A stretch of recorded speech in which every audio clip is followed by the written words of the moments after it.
5, 4, 3, 2, 1. Boom, and we're live with my friend Justin Wren in the house and one of the baddest motherfuckers on the planet, Rafael Lovato. Absolutely. Dude, I'm bummed that I'm happy that you're doing well, but I'm bummed you're fighting for Bellator. Oh. I really am, man. I want to commentate your fights. I know for a fact that Bellator right now is high. It's a higher level than it's ever been before. Right. Mm-hmm. I mean, you look at they've got Musasi, you, Rory McDonald, Lima. Paul Machida's Daly, about to fight. Machida. I mean, it's fucking high level now, man. It's like Bellator is very close to comparable. Still, I would love to see you over the UFC. Yeah, well, we'll see what happens. But right now, I'm really happy where I'm at. How old are you now? I'm 35. And you didn't start MMA until you were like 31, 32? Yes, 31. I was 4 years ago. Yeah. 2014 was my first fight. Were you doing a lot of MMA training before that? Because when you were, for people that don't know, you're one of the most accomplished Brazilian Jiu-Jitsu black belts in the world. And when you were competing as a Brazilian Jiu-Jitsu martial artist, were you training striking? Were you training other things as well? Well, that's a kind of my life story, I guess. My father is a lifetime martial artist, and so I had a whole martial arts upbringing well before I ever found out about Brazilian Jiu-Jitsu. My father was a Jeet Kune Do instructor, and so growing up, the main thing that we were training at when I was a child was the Jeet Kune Do system, which was basically mixed martial arts before mixed martial arts. Bruce Lee's philosophy was way ahead of his time. He believed in, learning from all the arts and creating your own personal system of self-defense that involved, each range of combat. And so, I grew up doing several different forms of martial arts, boxing, Muay Thai, Eskrima, Wing Chun, Penjak Silat. I mean, you name it, I've probably done it. And when my father discovered Brazilian Jiu-Jitsu, I was an early teenager, like around 12 years old. He learned about Brazilian Jiu-Jitsu in one of the Jeet Kune Do instructor conferences that takes place in California. They brought in the Gracies. They had, they did like shoot fighting and different sort of, martial arts that included grappling, but it was very, rough and not near the technique that Brazilian Jiu-Jitsu has. So whenever he first started learning Brazilian Jiu-Jitsu, he fell in love with it. My dad's a smaller guy. At that time, he was probably like 145, 150 pounds. And so it was perfect for him, and he fell in love with it, and he comes home, and he starts telling me about Brazilian Jiu-Jitsu and teaching me what he learned. And we lived in Oklahoma, and the instructor conference was in California. At that time, basically, the only Jiu-Jitsu was in California, maybe a little bit in Florida, and then Henzo was in New York. So everything was as far as possible from us because we were right there in the middle of the country. And, he fell in love with Brazilian Jiu-Jitsu, and so he started making trips to California to learn Brazilian Jiu-Jitsu. And I was just a teenager. I'm a young kid. So, I was already doing some boxing at the time. I was competing in amateur boxing. And I'm used to training with adults. And once I started learning Brazilian Jiu-Jitsu, I fell in love with it right away because that gave me something that I could do where I could be competitive with the adults right away. I was a long, lanky kid, and the guard just, felt natural to me. And just being on the ground, I really loved it. And I loved the technique of Brazilian Jiu-Jitsu, how technical it was and the science of it. So I fell in love with it right away. And I mean, we sacrificed a lot to learn Jiu-Jitsu. Being in Oklahoma, always traveled to learn. The first time I went to Brazil, I was 16 years old. It was in 1999 to train and compete in the World Championships. And, we just never stopped. And we became the first American father and son Brazilian Jiu-Jitsu black belts. But, going back to your question, the full spectrum of martial arts was always in my blood. Even as a jiu-jitsu competitor, someone that found his passion in jiu-jitsu, I still considered myself a martial artist first and foremost, not just a jiu-jitsu practitioner. And so it was always in the plans to one day do MMA. but I really wanted to go as far as I could in Brazilian Jiu-Jitsu. You know, I was there when BJ Penn won the World Championships in 2000, and I watched him win, and I said, you know, man, I really want to be the next American to win the Worlds. That immediately became like my big life goal, my first life goal, and I achieved that in 2007. But you know, like we all saw BJ go straight to MMA after he won. He never even did another tournament. You know, that was the only tournament he ever did as a black belt, was the Worlds. And he won and then switched to MMA. And so I really wanted to be an American, you know, just kind of representing for us in Brazilian Jiu-Jitsu, competing at that high level and winning as much as possible. And kind of, you know, at that time, it wasn't like today. The Worlds were still in Brazil. The sport was just dominated by Brazilians, and it pretty much still is today. But, you know, now we've come a long way. And I just wanted to be that force to show everyone, like, hey, we can do it. You know what I mean? We're, you know, it's possible, you know, because at that time it was a whole nother scene. You know, the World's in Brazil. At the end of the tournament, you're lucky if you had a handful of non-Brazilians on the podium at all the belts, you know, including blue, purple, brown, I mean, all the belts, let alone black belt. And so I stayed in the sport to really try to get a second gold. That was the main thing that was keeping me in it, to win a second gold at the Worlds as a black belt. I ended up medaling 8 times, never got that second gold. But towards the end, I was just like, you know, it's time to switch. You know, I really felt like MMA was calling me. Jiu-Jitsu was getting a little too comfortable, you know, and I had been fighting. A little too comfortable? Yeah, like it wasn't motivating me and inspiring me the same way that it was in the beginning. You know, it kind of lost a little bit of that hunger, just because I'd been at that level for so long, and I've already, you know, competed against the best guys of my generation so many times. And you know, it didn't take a lot for me to get ready. You know, I was kind of just used to it. You know, it was the same tournaments, the same season, year after year. Same and it was guys. just, yeah, same guys. It just stopped bringing out the fire. Now, every now and then I felt it, you know, especially when I went back to compete in Brazil. You know, the world switched to the U.S. in 2007, the year that I won it. And so I stopped having that thing to push me to go to Brazil to compete. And so I went back a couple of times to compete in the Brazilian Nationals, and I had really good performances there. I ended up winning the Absolute in 2013 in Brazil, the all-weight class division. Became the first non-Brazilian to ever win a major Absolute title, and I did it in Brazil. That was a day I was extremely inspired. You know, competing in Brazil brought that out of me, but I just didn't feel that way all the time, you know. Just got too used to it. And so I just felt like it was calling me. You know, I knew one day I was going to do it. I had to have one fight, just as a martial artist. I had to do at least one before it was all said and done. And I really just kind of took it as a one fight basis, you know, like I knew I needed to do it once.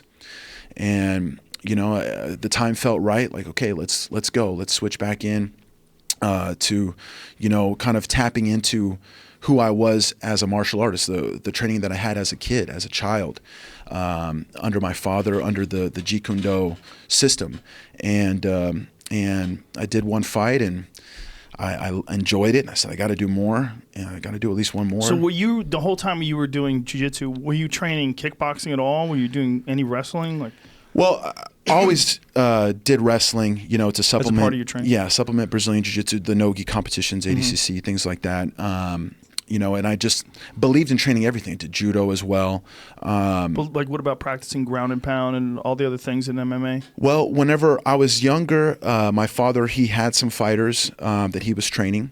And so I trained a lot with them. And then whenever I took over the academy, we had a couple guys that were fighting then as well, one of which went to the UFC. And so I was sparring with these guys, helping them get ready. And in 2008, I met who is now my main MMA coach. He's my Muay Thai instructor. His name is Mauricio Amado. His nickname is Veo. He is brothers of Andre Dida, and they are both shootbox. Is that why you were in Curitiba? You've done camps out there. Yes, exactly. That's where Dida lives, his brother. And Dida used to fight in Pride. K1. I think he did. K1? Yeah, That's K1.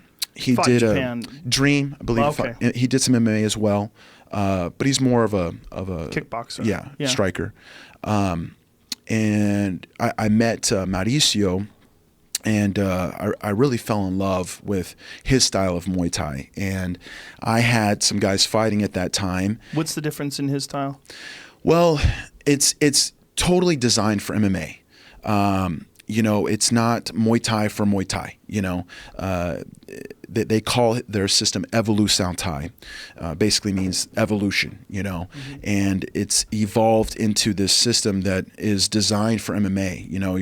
You're not just training striking for striking, you're doing striking to set up takedowns or defend takedowns. And it was just an incredible system. Justin, whenever we fought last year, he got to train with Mauricio and experience it for himself. And something special. Yeah, and Mauricio himself is just an amazing martial artist. The passion that he has is, you can't get him to stop. Yeah, well, you trained with a lot of guys. Like, what was different for you? Man, I think the way that they move and see the punches coming, and the blocks are different, and the movement. I mean, just so much movement. When and you then say high, blocks low, are high, different, low. do you mean to compensate for the fact that you're using smaller gloves, like a different way of Yes. protecting yourself? How would you explain that? Just how they were moving that. Yeah, I mean, the offense and defense is so intertwined. You do everything on both sides. And it's all, very powerful as well. It's designed for, inflicting as much damage as possible. Yeah. And for me, it was so good because they can work with me as a jiu-jitsu guy much different, because they don't have to worry about someone trying to take me down. I can pretty much throw whatever is possible, everything in the kitchen sink. And for the most part, you're happy if someone takes you down. Yeah, it's okay. It's okay. And then also I have the threat, being able to threaten someone with a takedown, which opens up a lot of striking as well. And so the way they have this system designed, is just perfect for me. And Mauricio as a person is just an incredible guy that I really fell in love with. And honestly, if it wasn't for him, I wouldn't be doing MMA. He just made me feel like I had the right person in place, the family, to go into MMA confidently and enjoy it. You know what I mean? Because in the beginning, I wasn't sure how much I was gonna like the whole process. But you've been working with him for what, 10 years? Yeah, and we've been training together 10 years. 4 years. Yes, and so I was bringing him out to help my guys get ready. That were the guys that were fighting MMA, and at the same time, always training with him. It wasn't my focus then, but I love to cross train, and just the movement. I love the movement and keeping my body guessing, doing different things. Yeah. And so when I decided, okay, let's go all in on MMA, he was the obvious person to call. And since then, he basically spends half the year in Oklahoma with me and lives with me. And I go to Brazil to train with Dita and his team there. What made you decide to do that? Like, I mean, that's a big commitment to try to go all the way to Brazil for your camps. How many camps have you done down there? 9. 9. Yeah, I've had 9 fights, basically every fight. Wow. How much time do you spend on there? At least 2 weeks. Sometimes a little more. There's been a couple times a little less, but right around 2 weeks. This next time, if you fight Gegard Mousasi, you might spend 3 or 4 weeks. Yeah, right? I'm thinking probably a month. A month. It's just kind of full circle for me. Like I said, I went to Brazil first time, 16 years old, going to Rio to train jiu-jitsu, compete in the world championships. Did your dad go down there with you whenever you were 16? Actually, my dad has never gone to Brazil. Whoa. He's not a flyer. He doesn't fly. He does not like to fly. When he was going to California, he was driving. What? Driving. From Oklahoma? Yep. Over 20 hours. Drove to your last fight in Boise, Idaho. Yep. Does he know that a flight is like 3 hours? He knows. Tell him. And he used to be in the Air Force, and that's kind of why he had a bad experience flying. Oh, okay. And he lived in Spain. He was stationed there when he was in the Air Force. But you can get him to fly. It's a bit of work. It's going to take a little bit of some drugs and maybe a drink or two to calm him down. But yeah, he would. We did road trips on my spring break, Christmas break, from Oklahoma all the way to California to train. So he has not made a trip to Brazil yet, but I think it's coming soon. He took a long break from flying, and in 2009 he had a heart attack. unfortunately, but he bounced back, and since then he's kind of reformatted his life a little bit, and one of the things that he put his mind to do coming back was the famous walk in Spain. God, it left my mind right now. They made a movie about it before, and that pushed him to Famous walk? Yeah, why I can't remember it right now. Yeah, you know where you walk, like you walk. To hike? Yes, Like it's a long walk. distance? I feel so bad that I can't remember the name. Yeah, it's like a 6-week walk. Wow. And you end at a special cathedral. There it is. Yeah, the Camino. pilgrimage? The Camino. Oh El my God. Camino de Yes. Santiago. Yes. And the Santiago is the cathedral. There it is, the picture there. So he did that. And so he had to fly to Spain to do it. And so Fly to Spain to walk 6 weeks. Yes. That's Yes. They're special He guys. trained for it, and that was one of the major. how do you train to walk 6 weeks?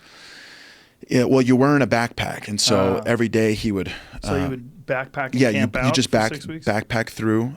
They have special hostels that you would stay in on the walk. I mean, there's a lot of people that do it.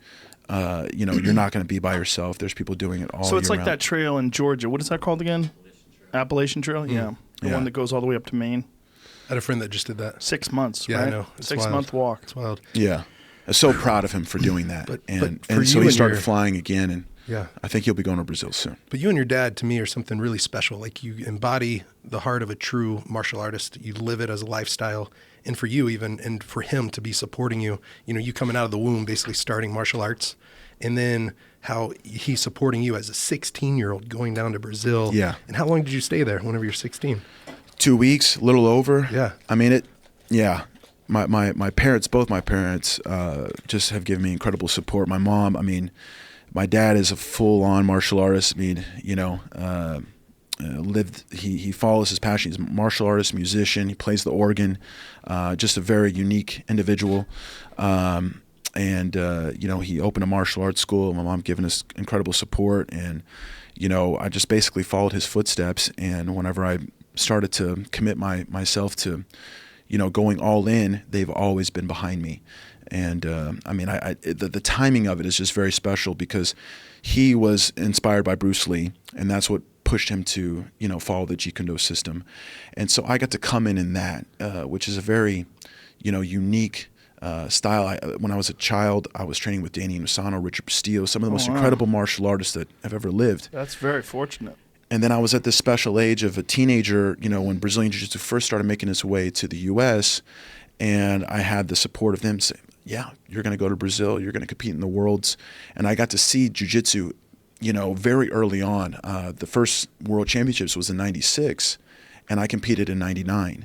And so I got to experience Brazilian Jiu-Jitsu in almost its roots in Brazil, and see what it's become today. Worldwide, such a big sport. And now I'm also fighting MMA. So it's really cool, my whole martial arts journey. Now, Shooter Box is known for some of the roughest sparring ever. Now, there was old school, the way they used to do it. Do they still spar like that? Because it used to be just gym wars. I mean, and the criticism was that a lot of these guys were damaging themselves so badly in training that they were limiting their careers. Yeah, I would say they learned from that a little bit. Little bit. But it's definitely hardcore. Yeah.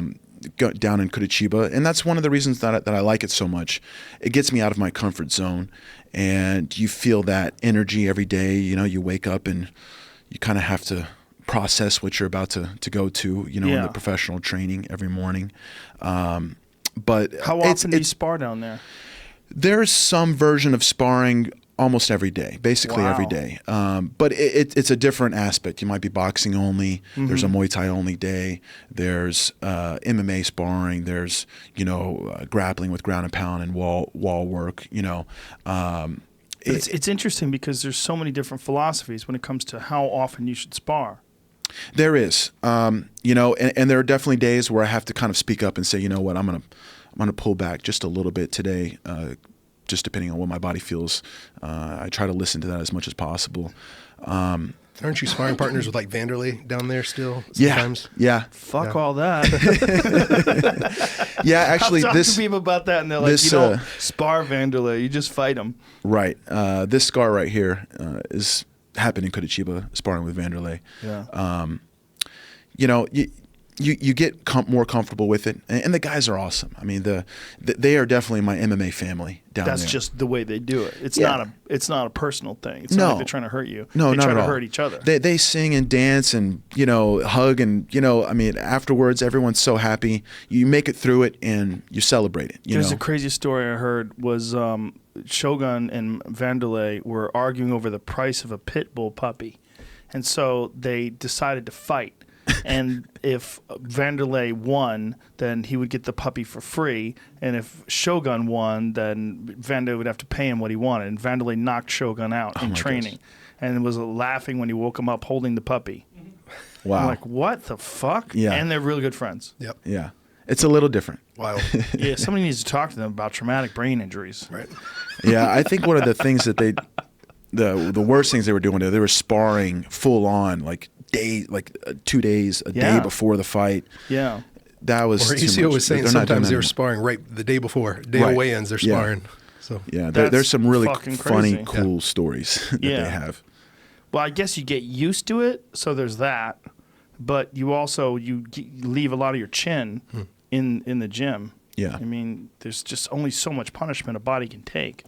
Yeah, and don't take it wrong. I mean, it's controlled Now, but yes, more so. But I would say it's still more hardcore than the average place for sure. It's. I mean, it is so open in terms of how people decide to structure their camps. Some people have very little sparring. Like Cowboy was telling me, he hardly spars at all. I mean, he does just technical work and pad work. He's like, I already know how to fight. he used to be completely opposite, though, right? Yep. He used to spar, and now he switched it up. But that's when he started doing much better, he said. He said it really made a big difference because he was going into fights damaged. Because, you know, he's so hardcore himself that sparring with him ultimately must become more hardcore. Because just he's such a fucking wild man. Robbie Lawler did something similar as Same well. thing. But I think Robbie, Tony Ferguson was just Tony speaking Ferguson about was that as speaking well. about it. No sparring. Yep. Tony had no sparring in preparation for his last fight. That's what I saw in the post-fight interview. What makes sense about that with him, though, is that he was coming off of a injury. catastrophic Brutal. knee injury. I mean, he literally tore his ligament off the bone and had to have it put back on. And then 6 months later, he was fighting. That's incredible. There's I mean, not a that whole is lot of human mind-blowing. beings like that guy. Yeah. He's a real freak. That level of grit, determination to come back from that injury Yeah. and to perform like he did Oh my with God. It was Anthony amazing. Pettis. Yeah. That was my favorite fight of the night. Yeah, I really enjoyed it. I was bummed out that Pettis hurt his hand. Yeah. because He does had his not stop moments going too. forward. No, he Ferguson. doesn't, man. He never gets tired.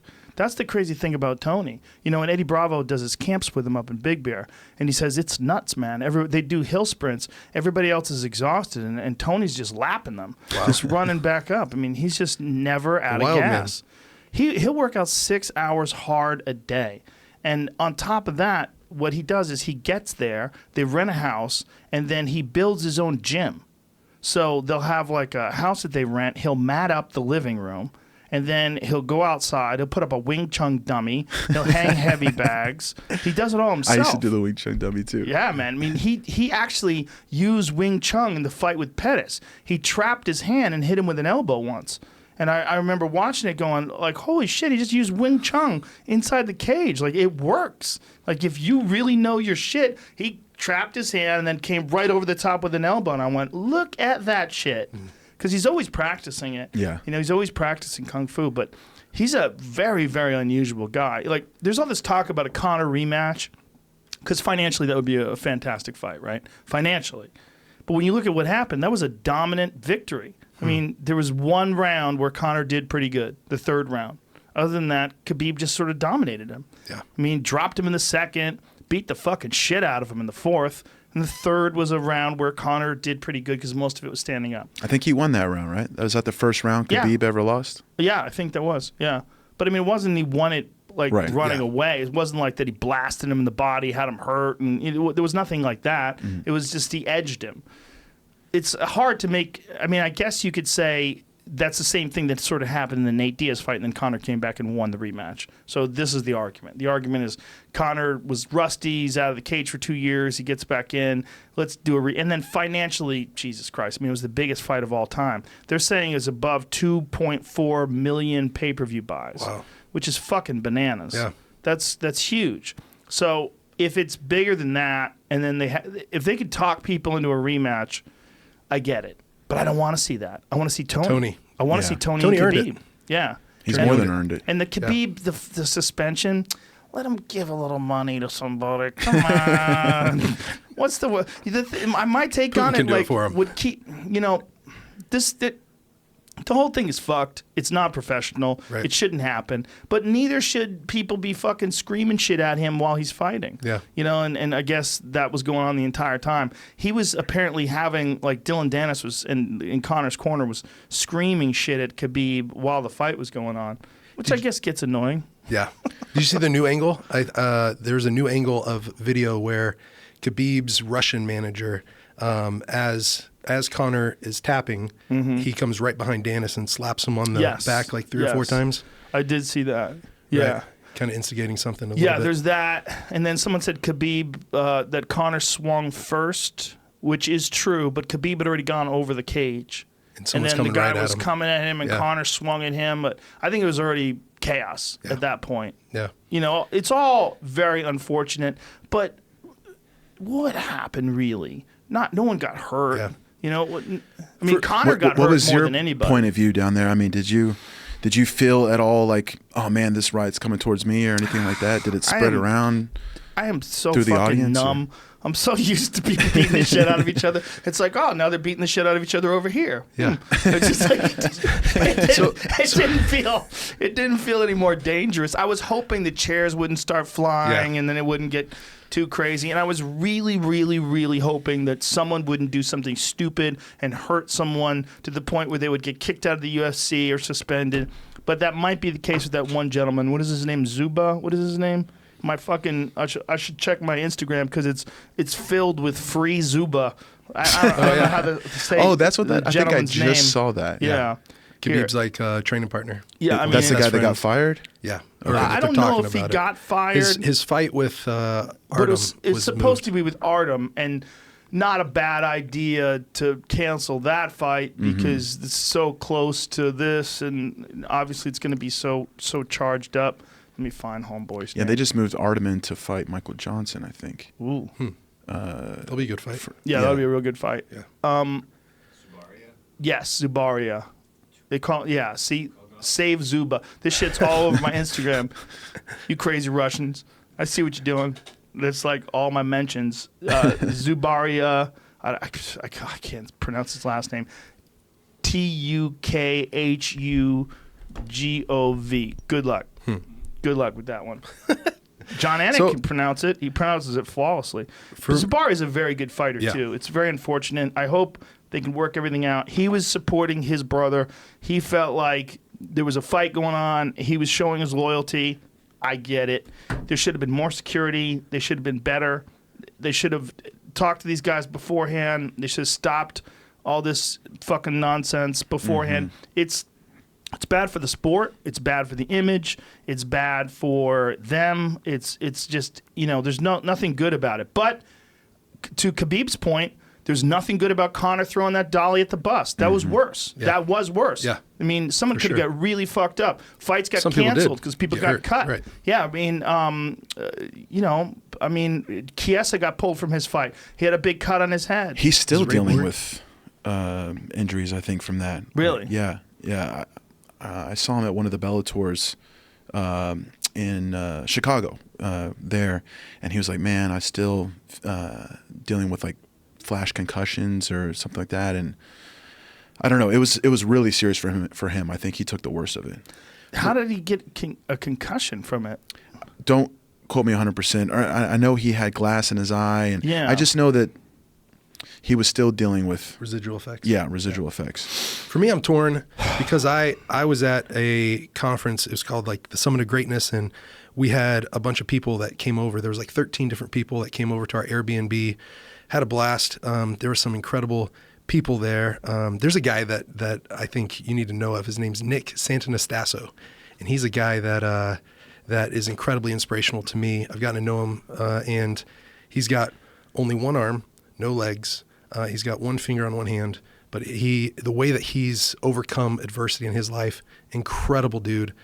He first started with skateboarding with one arm and doing handstands on the skateboard. Whoa. After that, he started doing bowling, and then from there, he had a little bit of an arm on his left arm.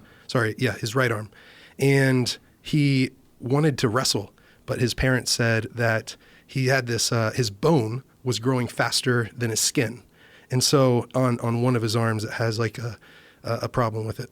And so he wanted to wrestle, but they said if he landed on that part of his arm, that the bone would stick through. Ugh. It would stick through and like stab into the mat, and that there's no way he could wrestle. And he looked at his mom and dad, and he thought about it for months, and he said, "Mom and Dad, what if we just cut it off?" Oh, Jesus. And they're like, "What?" And Nick says, "What if you just cut off my arm? Can I wrestle then? My other arm's good." Wow. And they said, "Nick, you're being pretty extreme here. Let's not call it cutting it off. Let's call it amputation. And no, you can't do that." Well, he just kept pushing the issue. There he is right there. And his Instagram So is... he wound up getting it cut off? Yep. So right there, it used to be 5 or 6 inches longer than that. And he went and got it lasered off. And what he says is that he wants... buddies with The Rock. He's a bodybuilder too. He just wrote a book. It's available on Amazon. I think it's called From Victim to Victor. Yeah, I mean that tire flip on his Instagram, it's wild if you want to pull that up. But it's he's a really inspirational guy to me, and he like literally. So on that top left picture, he calls that on his other arm. He calls that his potato. That's what he calls it. But he had to have 5 or 6 inches cut off so that he could wrestle.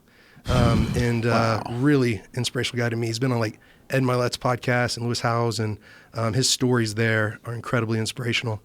I thought the Neil Melanson story was crazy. What's that? Neil Melanson? Yeah. He broke his toe real bad. Yeah. And they were saying you couldn't roll for 6 months. You had to put in a splint. He said, "How about you just cut it off?"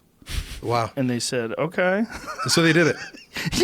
You've seen Neil Melanson. Yeah. He's a giant gorilla. Yeah, for sure. I didn't know he did that, If though. he says, "Cut my toe off," you just go, "Okay. Yeah. You call. We'll just cut your toe Yeah, off, man. I got to train tomorrow. Don't kill me." Yeah. So he fucking had his toe cut off so he could keep training. Wow. So Nick and him, they've got some screws loose, but they're committed. Yeah. How committed are you that you want to achieve this goal, this dream? His dream, he grew up in New Jersey. He's like, "I want to be a wrestler." Wow. And so I'm gonna do this. Incredibly inspirational guy. So him and 12 other guys came over to our Airbnb, and we watched the fights, and it was Conor versus Khabib, and we loved watching everything that night. And then whenever that happened, so I'm torn on it because I love those guys as fighters. Mm-hmm. I absolutely love them as fighters. And then whenever that happened, it was just something that in me, I don't know if I was embarrassed or if I was disappointed, but we were introducing some guys. Steve Weatherford, who played for the New York Giants, he came over for he played for the Giants for like 10 or 12 years, lives in San Diego, great guy, but he's not a big MMA fan. So I was explaining everything to him. And when that happened, it was just pretty disappointing. Yeah. Then I spoke at Anti-Bullying Coalition in Tulsa. And I went there, and there was this girl there that she looked real sweet, real quiet, introverted, and she worked with mental health. And her name was Allie. All of a sudden, she found out I was an MMA fighter, and she said, "Oh my gosh, my husband's a huge MMA fan. I'm not at all. I never really even sat down and watched it with him. But then he decided to take me to the T-Mobile Arena for her first fight was Conor Khabib. And she was in there, and she said she loved it before that. Michelle Watterson was an incredible inspiration to her saying that she wants to be the first mom to be a UFC champion. She said the night was going great. And then whenever that happened, she said it literally scared her because fights started popping off to the right of her, left of her, behind her. She said it poured out into the arena. And so that was her first introduction to MMA. So that was a little tough to see, but at the same time, I get it. Like those emotions are flaring, and you were talking about it too, and kind of your perspective of martial artist. And yeah, I mean, same thing that you were feeling, just, that little bit of kind of sadness and disappointment of, the biggest event, the most views, the most people watching, and that's the last thing that they see. That's what they, go to bed thinking about and feeling about. And I just, I don't think even Conor and Khabib, that's not who they are as martial artists. You know, sure, all the emotions were flying, and they, you know, they have a history, and it's hard to let that go. But I just don't feel like that's even who they really are. You see in all their other fights, they respect their opponents. You know, I'm going to disagree with you. I mean, look, Conor's. That's what he does. Yeah. He talks shit to people and fucks with their head. I mean, it's a giant part of his game. And I know that was part of the strategy of him throwing that dolly at the bus. That shit's way out of line. I mean, throwing a dolly at the bus, that's not what a martial artist does. If you stop and think about what we value about martial arts in terms of teaching children honor and respect and discipline, and the things when we think of as a classical martial artist like Lyoto Machida or someone like that bowing to their opponent, that is not. This is theatrics. This is hype. But in all fairness, the UFC used that to sell that fight. I mean, that was a big part of their promotional campaign, was seeing Conor throw the dolly at the bus and the screaming and the yelling. You know, you're setting an example. There's something going on outside of the actual contest itself. There's all this extracurricular violence, right? There's throwing a dolly at a bus, shattering in the window, all these guys running and screaming, get off the bus. And then they're promoting this. They're showing this. And then everyone's shocked that it escalates after the fight itself. You know, in some ways, one of the more interesting moments of the fight was Khabib on top of Conor, beating the shit out of him, going, "Let's talk now." Have you seen that video? Yeah. That's fucking terrifying. Yeah, it is. It's like, come on, let's talk. Bam! And he's just slamming him. And Bam! he told him he was going to do that before the fight, too. Yeah. Yeah, we're going to talk. We're going to talk. Right. When I'm on top of you and you're tired and I'm beating the fuck out of you, that's when we're going to talk. And that's what he did. You know, this is all not what Khabib does. Right. This is outside of his. If you look at his standard behavior, he's very respectful. I mean, he's never had an incident like this ever in a fight. All of his fights before that are him shaking his opponent's hand, doing the standard stare down, standard stuff, talking about his skill set and what he's going to do. And there's no disrespect. There's no insults. There's none of this. That's what I mean about Khabib. Yeah, but not Conor. Yeah. I mean, this is. But here's the other thing. On the other side, it makes it fun. I'm very torn because all the shit that he talked to Jose Aldo, look, that was a big factor in Jose Aldo charging at him, losing his composure, face first, and getting clipped with that left hand. That's a big factor, is the emotional angst that he had gone through for months and months on the road with this guy. The mental warfare. Yeah, I mean, that mental warfare is a real thing. It just didn't work with Khabib. It had the opposite effect. And with Khabib, he's like, I can't wait to get my fucking hands on you. It wasn't, I can't believe this guy's saying these things to me. With Khabib, but it ramped up the violence to the point where he was letting you know, like, hey, this is real to me. Like, if you want to act thuggish, and we'll just keep going. I'll keep taking this. Like, he didn't want to stop after Conor had tapped. Like, he was holding on to him. And he's letting him know, hey, motherfucker, like, this is real. This is not just shit talking. Conor was saying to him, this is just business. It's just business. And he's like, let's talk now. Let's talk now. Like, he's like, this is not business to him. So to him, fights, I mean, this is what he said in the press conference. This is a respect sport. And this sport should be about two men expressing themselves to the best of their physical ability inside the cage. Just doing their best against the best fighters in the world, and that should speak for itself, and that they should have respect and honor outside of it.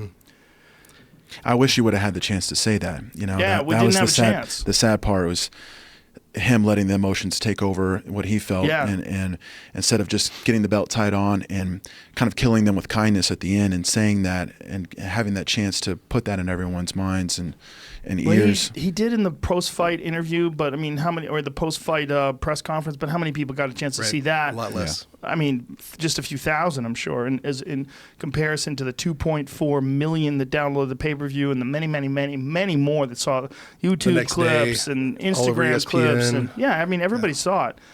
It's unfortunate, but it's also a financial windfall. Like, the whole thing, it's weird because part of what makes Conor so interesting is that he's so good at talking shit. He's hilarious, and he knows how to back it up.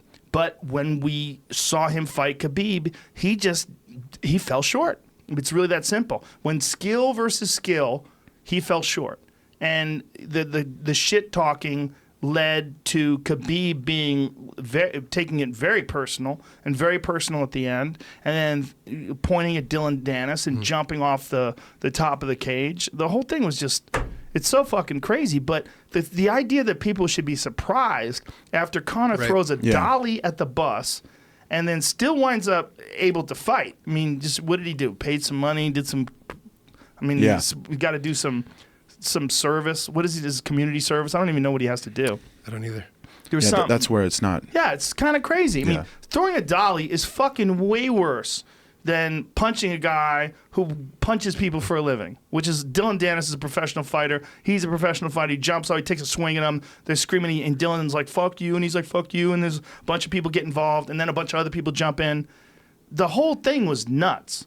But the idea that we should be shocked after him throwing a dolly at a bus because Khabib's on the bus, those Russians don't fucking play like that, man. Yeah. Did you see the videos afterwards in Dagestan where they're shooting off the Uzis and AK-47s? Yeah. So I wrestled there when I was like 18.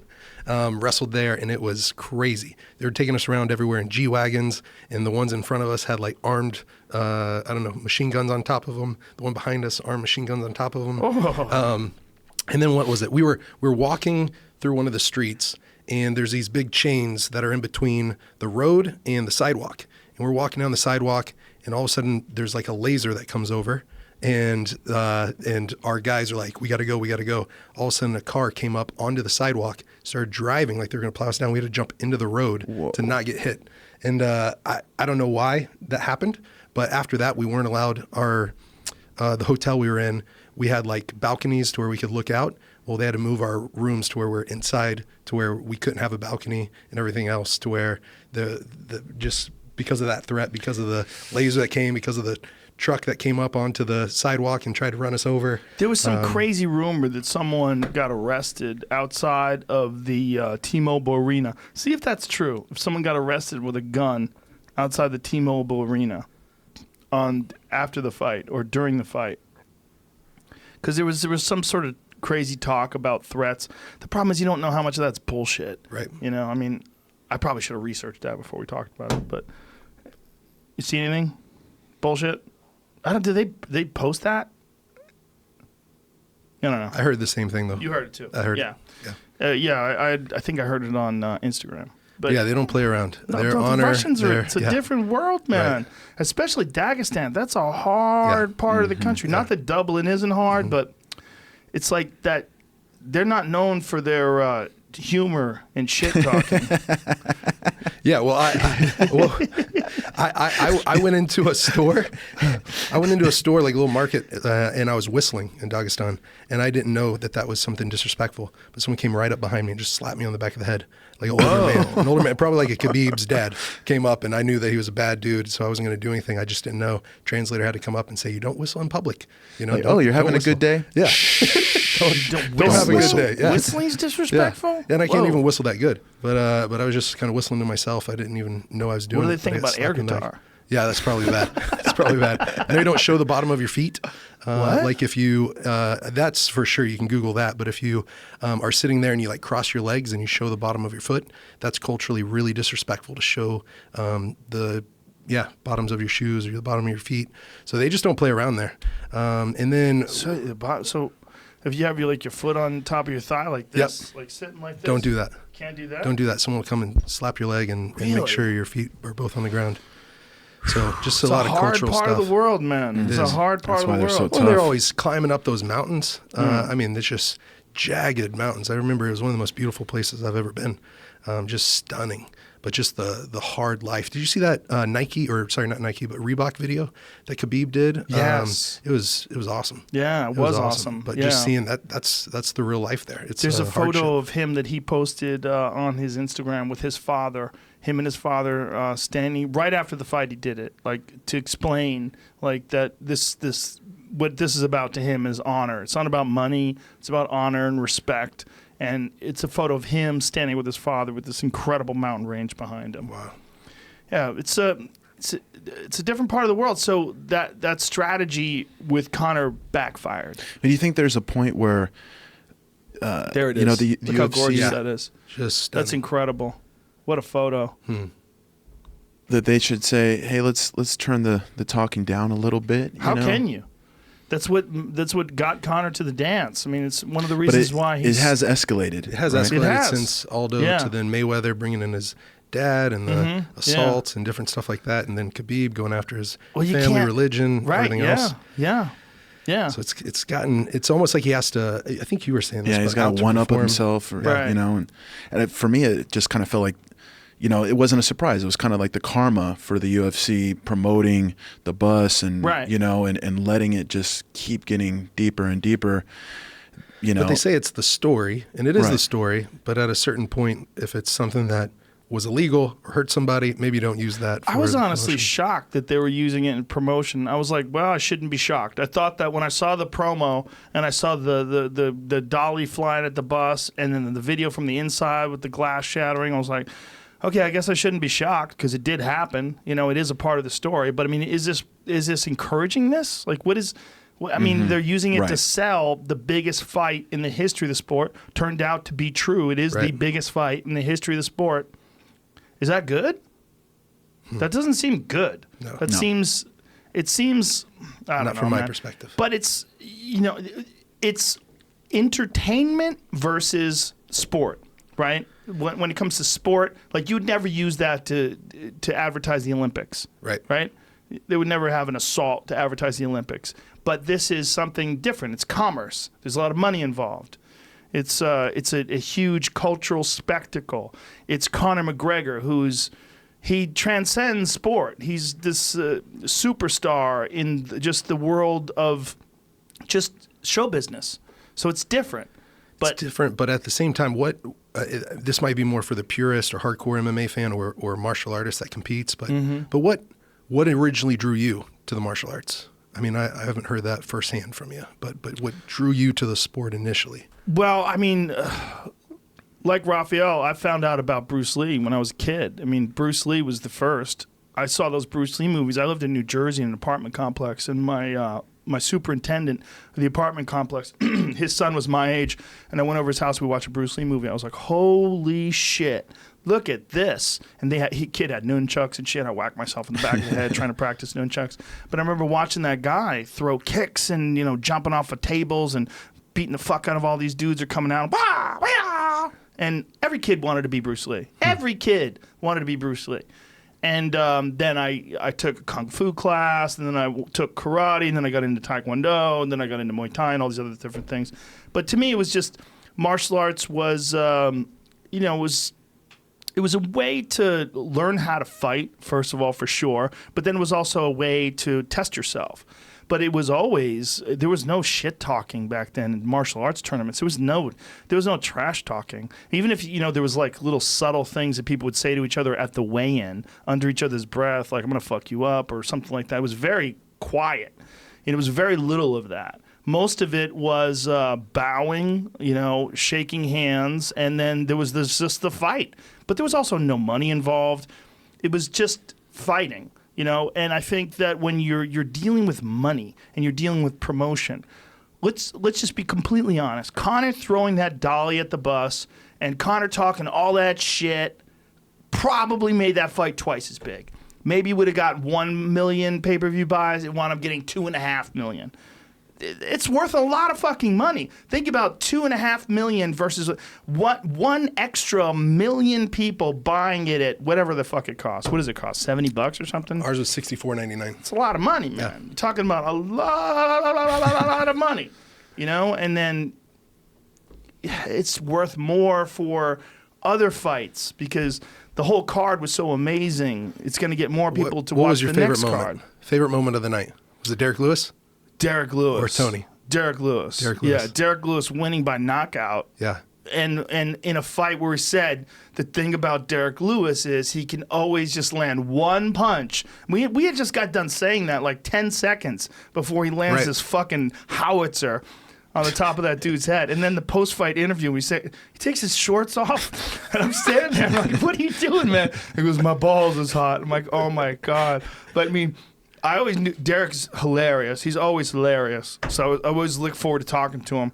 But his Instagram, if you want to know what Derek Lewis is about, you got to see his Instagram. And I brought that up. And now he's got like more than a million. Yeah. What is he at now? 500-something thousand in just a couple days after that fight. That's so awesome. But it's true. It's It fucking is. Instagram's all motorcycle accidents, dudes jumping off roofs and landing on their heads. It's the most fucked up Instagram of all time. But he's just a funny dude, man. He's really funny. And him and Daniel Cormier, like them promoting a fight, is going to be a breath of fresh air. Yeah. Because, like, did you see the thing where you know, like Daniel was joking around? He said he's going to knock me out. He's like, yeah, man, you was disrespecting Popeye's fried chicken. That's right. Let's play this because it's so funny. Derek Lewis told me that he was going to knock me out right before we walked out of here. Derek, The music. what's your issue with Daniel? I want to know too. He disrespected Popeye's chicken on a commercial for you. It's just, you see the two of them together. This is a bad version of it. This is all music and stupid editing. But he's just a funny guy, man. He's just a funny guy. And and he joked around about it with DC. He's got 1.3 million followers now. That is hilarious. I think it's like he's gained 1 million followers. Yeah. Because I've been following him for years now. Yeah, I think he gained 1 million followers. And he, you know, they were talking about it, and he said to Daniel, you know, Daniel said, he goes, you don't really want to hit me? He goes, motherfucker, I'll fight anybody for money. And then, like, You can't. It's just classic. he's just a funny guy. Yeah. And there won't be any of that. There won't be any nonsense. There won't be any, but it'll still sell a lot because it's fun. It's going to sell a lot of Popeyes, too. It's going to sell a lot of everything. It's going to sell a lot of everything. But it'll definitely sell a lot of pay-per-views. The real question is he going to be able to deal with Cormier's wrestling, Cormier's experience? I mean, there's the level of fighting that Cormier's experience is just significantly higher. But Derek Lewis has unbelievable power. I mean, his power is fucking no joke, man. If you look at some of his KO victories, he's a brutal puncher. Brutal. He is, but I think if he, and I'm a big Derek Lewis fan, but I think if he fights DC like he fought Volkov, it's going to be a tough night for him. I know that it could go anyway, and that one shot from Derek Lewis can put DC out or anyone in the world out. Mm-hmm. But I just see DC's wrestling, his dirty boxing. I mean, everything. If Derek Lewis is turning his back to DC like he was with Volkov, I mean, he's going to close the distance. He's going to take his back. He's going to exploit that. He's going to take him down. Sure, there's a difference between 6'7" That's and right. 5'10", though. That's true. There's a giant difference in size Yep. between Volkov and DC. DC is a real light heavyweight who, in my opinion, could fight in Rafael's weight class. I mean, I think DC really got his diet in order. He could be a 185er. It's true, but he can flip over Josh Barnett over his head Oh, and all he's- sorts of guys. There's something about that round body type, though. I mean, there really is. Like The barrel. the you know, the ability to kind of be ungrabbable, you know. And of course, he has the power and he has the wrestling. So I mean, he's like a version of Fedor, you know, very similar. Seeing him knock out Stipe with one shot like that was stunning. It's like, wow. And he was saying that he was doing that in training. He said he hits way harder as a heavyweight. I think just the way he likes to live his life and how he likes to eat, he just has more energy as a heavyweight. You know, he might be a better He's heavyweight. gone through a whole life of cutting weight. I mean, an entire life of it. And Well, and he had to withdraw from the Olympics because of kidney failure. Right. From weight cutting. And I think his life should be a movie for sure. I mean, the stuff that he's overcome, the stuff that has happened to him, the missed opportunities in wrestling, not missed opportunities. He's one of the, I mean, he's so great. Yeah. But not being the champion, not being the world champion, not being the Olympic champion. Yeah. And then coming to, in the life stuff that he's gone through. I'm just happy that people like him now. Yeah, for Because sure. remember he was getting booed for so long. which was ridiculous. People, Every time he got booed, it like broke my heart. it took a while for people to understand him. And now I think that people, you know, after people seeing him choke out Rumble Johnson and then seeing him knock out Stipe, people are like, oh, he's a bad motherfucker. And he's a really nice guy. He's a great dude, one of the best commentators now. Oh, he's hilarious. Yeah. That's also what made him grow on people as well. Right. Like you hear him in commentary and you realize like he's not an egomaniac. He's a really good guy who knows a lot about fighting, knows a lot about wrestling. And man, I'm so looking forward to John Jones coming back too. John Jones fighting Gustafsson. That is very fascinating. Yeah. Is that going to? I know they're going to strip DC. So is that fight for a title or? Yeah, I guess. Interim or the real deal? I think that's the real deal. deal, Real right? deal. Yeah, which is weird, right? Yeah. Like, why let the guy be champ if you're not going to let him? I mean, Yeah. I don't know. It's like, I don't know. I mean, I'm so torn on all this. Well, he's probably going to fight the winner anyways, and then it'll be for the belt. So maybe let him keep the belt. I mean, look, I love the UFC, obviously. I've been working for the UFC forever. But I think there's an obvious conflict of interest when the promoter is also responsible for who holds titles and who gets to fight for titles. It's weird. You know, I mean, in every other sport, there's like a sanctioning body that decides this is, Rafael Lovato won 5 fights in a row. He's the undisputed #1 contender. He will be next in line for the title. Not, Logan Paul sold 5 million YouTube buys. He's next. You know what I mean? It's like, it's weird. Like, it's weird that commerce, I mean, it plays a giant part in any sport, right? But should it be the ultimate decider in what happens and what doesn't happen? Would you ever support the Muhammad Ali Act coming over to MMA? I don't know exactly how that act is structured. What does it say? I don't know a lot about it, but I know that I believe the Muhammad Ali Act. Let's pull it up so we can talk about it from an educated perspective. For sure. I think that the promoters have to split 50% of the revenue with the fighters, I think. Is that what it says? I think so. I think that is part of it. They would start doing that Hollywood arithmetic, like that Hollywood arithmetic, like when a movie comes out. Do you know how that works? No, dude, it's hilarious. When people who have written movies and produced movies and dealt with studios, they factor in all this other shit. Like, this is how much my car costs. This is how much it costs for gas. This is how much it costs to rent this building. This is electricity. Oh, there's no more money left over. Yeah. Okay, here it says the Ali Act, amending Professional Boxing Safety Act of 1996, specifies that a sanctioning organization may not receive any compensation from a boxing match unless it files its bylaws and a complete description of its ratings, criteria, policies, and general sanctioning fee schedule with the FTC. The Act further directs the FTC to make this information available to the public. A sanctioning organization does not have to submit this information to the FTC. However, it makes the information accessible through a public website. All right, if you can translate that, I don't know what the fuck that means. I don't know. I've heard that part, which I'm not sure that that's specific, the splitting the revenue.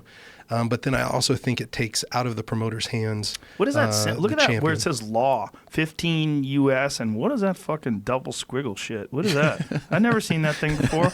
You ever seen that thing before? Have you seen it? For law. You've seen it? Yeah, in this context, yeah. I've never seen that thing before. That's what a law is? I mean, I think so like a dollar bill thing? Like code, that's like a law? That's like a symbol for a law. Have you seen that before? I think so. There's a law that Fight for the Forgotten's been looking into for bullying prevention. It's called David's Law out of Texas, and that same squiggly thing. That didn't even show up on Google. Yeah. You just Googled it and it didn't show up. Look at that. Did not match any documents. Huh. So, okay. Yeah. Whatever that is. I mean, I guess that's a law thing. I always favor the fighters, always, because they have a very short amount of time to do it. They put the most on the line. They have the most at risk. The consequences of their actions are, in terms of losing, in terms of just the possibility they get horribly injured in training and not get compensated. There's a bunch of factors that I don't feel are fair or just. Look, I was very upset when Tony Ferguson got stripped. Stripped, yeah. I mean, he fell, he ripped his knee apart, and they stripped him. I mean, look, I get that they'd be upset that the fight would happen, or that the fight would not happen, and that he would, someone else would have to take his place. I understand that. But stripping him doesn't make any sense. Like, how could you get stripped for an injury? It's one thing if he did something to someone, like the John Jones situation, crashed into that lady's car, took off from the scene. That makes sense. It's an ethics violation, right? This is not an ethics thing. He fell. It's unfortunate. Helping to promote the fight. Yeah, I mean, he just tripped over some wires. And it was erroneously stated by many people, me included, because I read it somewhere, that he was wearing sunglasses. He was not wearing sunglasses inside. He was just wearing glasses. He just stepped over. So it was just a freak thing, man. Just a freak thing. Stepped over some wires. And especially a guy as coordinated as him. What a way to get injured, too. Fucking crazy. Man. Didn't make any sense. Yeah. Crazy. I mean, it's horrible. But there's no one to say no to that, right? It's like, how does that work? How do you decide? Like, how do you decide who gets stripped and who doesn't? Who's got an interim title? I mean, how many interim titles can you have? It's just like this. Yeah. It's just weird. Just for the rankings and the ability to get your shot, just that by itself, I think deserves a sanctioning body 100%, let alone the ability for them to get paid more and be more, fair across the board and everything. Well, you see how, like, USADA has completely taken away, like, the UFC has nothing to say about USADA testing and about the punishment that it implements. It's completely independent. So what they do is they come in, they randomly drug test fighters, they make sure the fighters give their whereabouts at all times. They have to register and log in and let everybody know wherever they are. And if they violate that, USADA hands out the punishment. And we've seen these punishments, and they're strict. They're very severe. And they take away a fighter's ability to make a living if they violate any of their policies or if they test positive for any supplements. They've since made what I think is a welcome amendment where if a fighter, if it's possible that it's a tainted supplement or they have a trace amount of something in their, they don't say anything until after it's resolved. So instead of like putting the fighter on blast and putting it out there to the whole world, hey, this guy tested positive, instead of doing that, they resolve it and then... Just smart. Yeah, which is the way they should do it. Right. But still, look at a guy like Josh Barnett, okay? Josh Barnett was ultimately exonerated, but he had to go like 2 years where he couldn't make a living. And when Josh is 40 years old, that's you don't have 2 years to spare. You don't have 2 years to spare. Right. That's fucking crazy. So, but my point is that is a completely independent entity, right? It's outside of the UFC's ability to, they don't control that. They step back, they take care of it. Kind of should be that way when it comes to who gets to fight for the title. Yeah. Like if a title is a title, like if it's the world championship, and you look at a guy like Tony Ferguson, I believe he's 11-1 in the UFC, right? He's on this crazy win streak. He's fucking beaten. You look at his like who's who of who he's beaten. Crazy Barboza, dominating. Kevin Lee. There's really no one else for him to fight. He has to fight for He's beaten the elites. Oh, the only person he hasn't beaten is Conor and Khabib. Those are the two guys. Fuck, man. I mean, Give him to him. Yeah. Yeah, you got to prove himself. So look, if you looked at it that way, you would say he's next. But if you were Mr. Moneybags and you're like, oh, Conor wants a rematch. Oh, Conor, let's give you a rematch. Come on, it's baby. another area where the sport and entertainment crosses. Right. What do you think about tournaments coming back to the UFC? Or, I mean, they haven't done that, but what do you think about them doing that for finding out who's going to fight for the title? Bellator's doing it now. PFL's been doing it. My buddy Josh Copeland just made it. He was ranked 8th seed, came in, fought 2 times one night. Right. And Vinny Magalhaes as well, yeah, right? Yeah, and that was an awesome triangle. 2 beautiful Dude, submissions. he's like one of the most underappreciated guys in MMA. You know, because one of the few that can jump guard. and you're fucked, man. That guy wraps his legs around you. He just had a rocky start because his striking wasn't there yet. But now it is. I mean, he's head kicking people and knocking them out. Did you see Josh Copeland's knockout at heavyweight?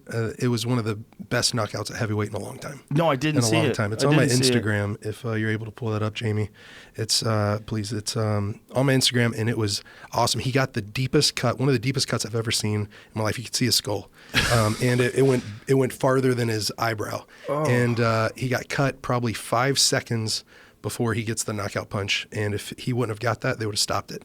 Came in ranked 8th seed. Now he's going into New York City, Madison Square Gardens, New Year's Eve, and fighting for $1 million. How does this work?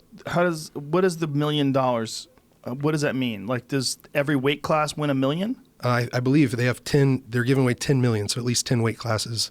I think for the women too. What do they air on? NBC? NBC Sports. NBC Sports.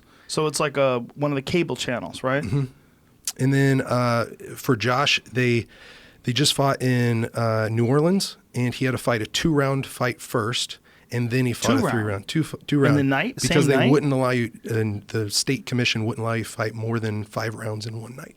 And so the first round, or first fight, first part of the tournament was a 2-round fight, and he had to fight the number 1 seed. He beat him, and then an hour later, he had to fight again. Here's Josh. It was just a brutal knockout, but he got cut right over the eye, and then right here he just boom. Oh, damn. Oof. Damn. One of the best knockouts I've seen in a while, but it's Dude, he looks way thicker than Yeah. when he was fighting in the UFC. yeah, he's really gotten his nutrition under. But if you can see that cut or his, I mean, it was brutal. Boss Rutan was interviewing afterwards. He's like, Josh, I can see your skull right now. Boom. That's a haymaker of a right hand. Holy Yeah. shit. Alex And a Nicholson walk was chasing away. him. Yep. I mean, yeah, he looks much better physically than he did when he was fighting in the UFC. Yeah. He's been working his butt off. He's earned it, and now he gets to fight for $1 million, which is Is he training awesome. down with you guys in Oklahoma? He isn't. Whenever I have him in camp, he'll come down for like 2 weeks before my fight. He's a super nice guy. Yeah. Super fun Yeah, guy. he really seems like a really nice guy. I've met him before, but Which I don't know You if you know. know. He's a 9-time competitive Rocky Mountain oyster eating champion in Colorado. which, by the way, is bull testicles. Yep. People that don't know. He's the only guy I've been with that we go to. So have you ever heard of the Big Texan? The 72-ounce steak, the large, this is in Amarillo. 72-ounce steak, you have to eat in an hour or you have to pay for it. 72-ounce steak, huge, large baked potato loaded, a dinner salad, a shrimp cocktail, huge dinner roll. You have to drink a 72-ounce soda with it. And Can you man, have a diet soda, or does it have to be a regular soda? I don't know. Look at the size of that. Yeah. That's preposterous. The Man versus Food guy barely finished it. And He did finish it? Barely finished it. Man versus Food. I think it was like 58, 59 minutes, something like that. Josh did it in 32 minutes. I think it was the fastest that's ever been done. Jesus fucking Christ. That is so insane. And then get this. So have y'all ever seen the endless shrimp at Red Lobster? So Josh went to Red Lobster, endless shrimp, and he asked them what was the most someone's ever eaten in shrimp. And he had already eaten a bunch. He always says, you don't go to Red Lobster and not start off with the cheddar biscuits. You know, you have to eat those. He had like 3 or 4 of those, or a whole basket of them. And then the lady said, I think the most anyone's ever eaten was, I think it was 226 shrimp. and Josh, 226 like coconut or fried shrimp, whatever Oh it is. my God. And Josh is like, there's my mark. That's what I'm gonna do, or that's my goal. What kind of calories So- are we talking there? Man, They're the guy good. told us food stories all night that night. We He were just, just rolling. He's got like 4 or 5 restaurants he's literally not allowed into. Yeah, no, literally, it's not a joke. So Josh gets to Yeah. sushi he gets to like places? 250, and they're like, okay, you broke the record, and he's like, no, I'm still hungry, and so he gets to What? 300. He gets to 300. 300 shrimp. He ends at 400 and calls it good. What do you think 400 that- shrimp. What does that look and like calls if it you good. put it on like a cube? If you had like a box, you could put 400 fried shrimp in it. I don't know. He smelled like garlic for 3 days afterwards. Did he? Yeah. Then we went to I don't know why I'm going into Imagine all what the his stores. toilet looked like. But we went into all you can eat a crab restaurant, or sorry, he did. And it was all you can eat crab legs.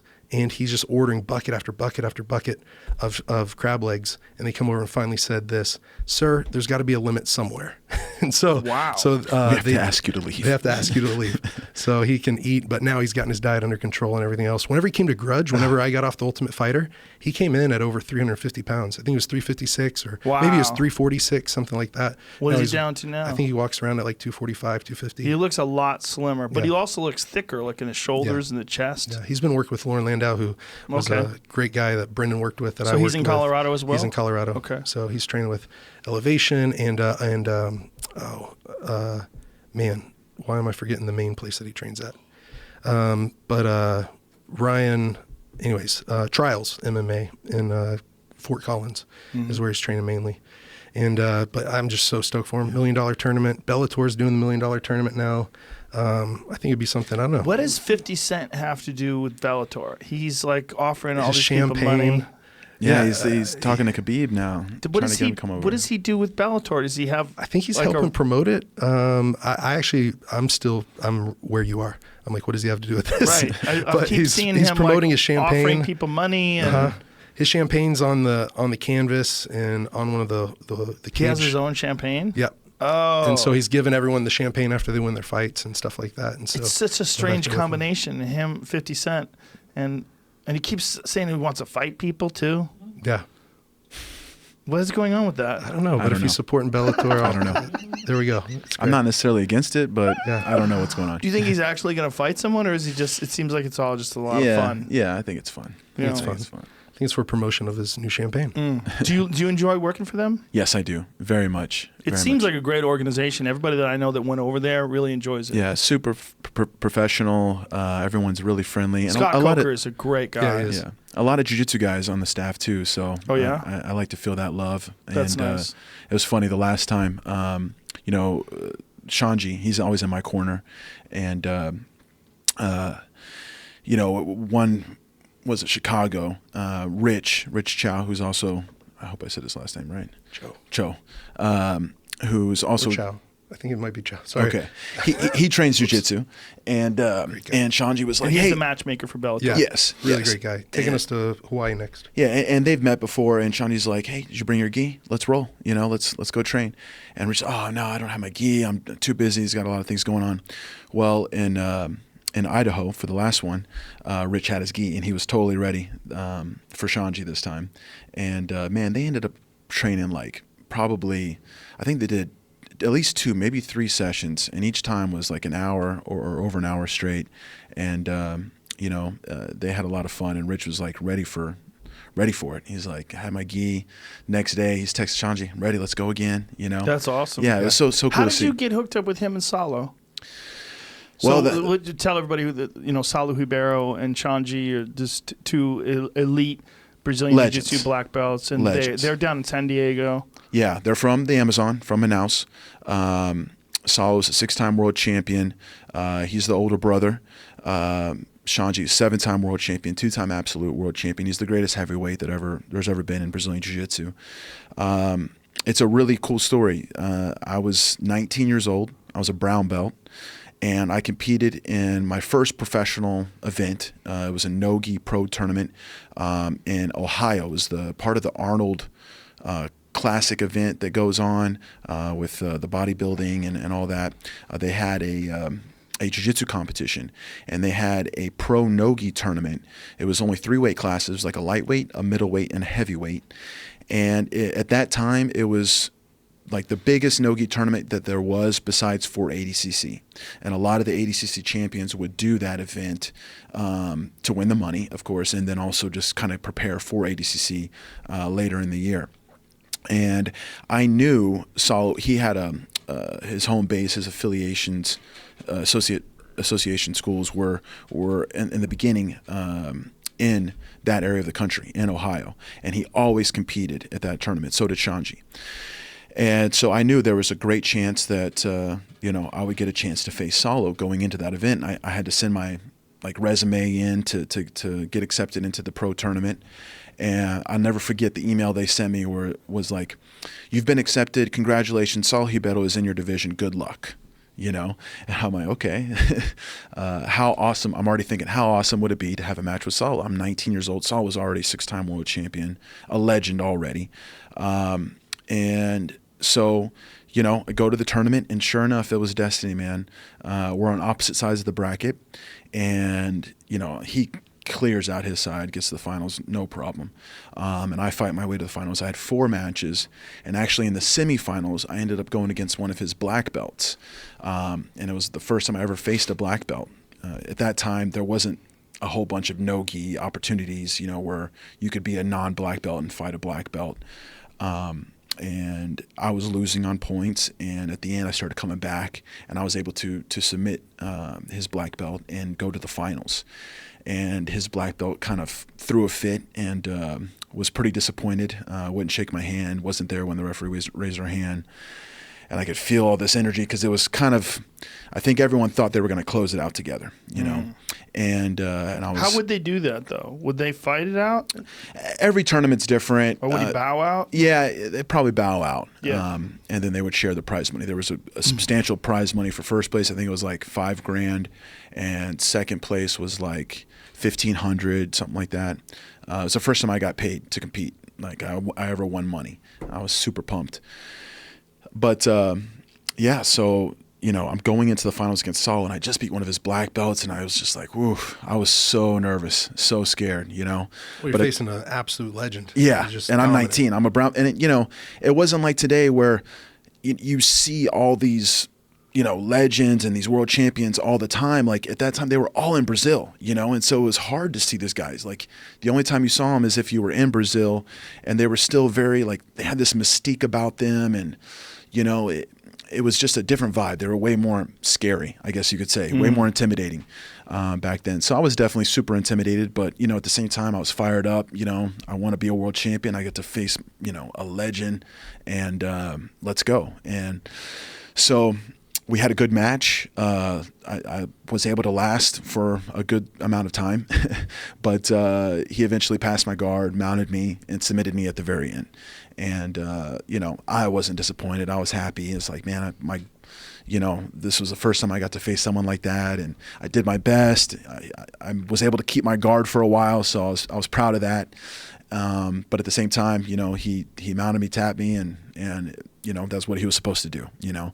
But he was so nice to me afterwards, gave me a big hug, and we talked, and that was kind of that at that moment. But I felt like I had earned his respect, you know.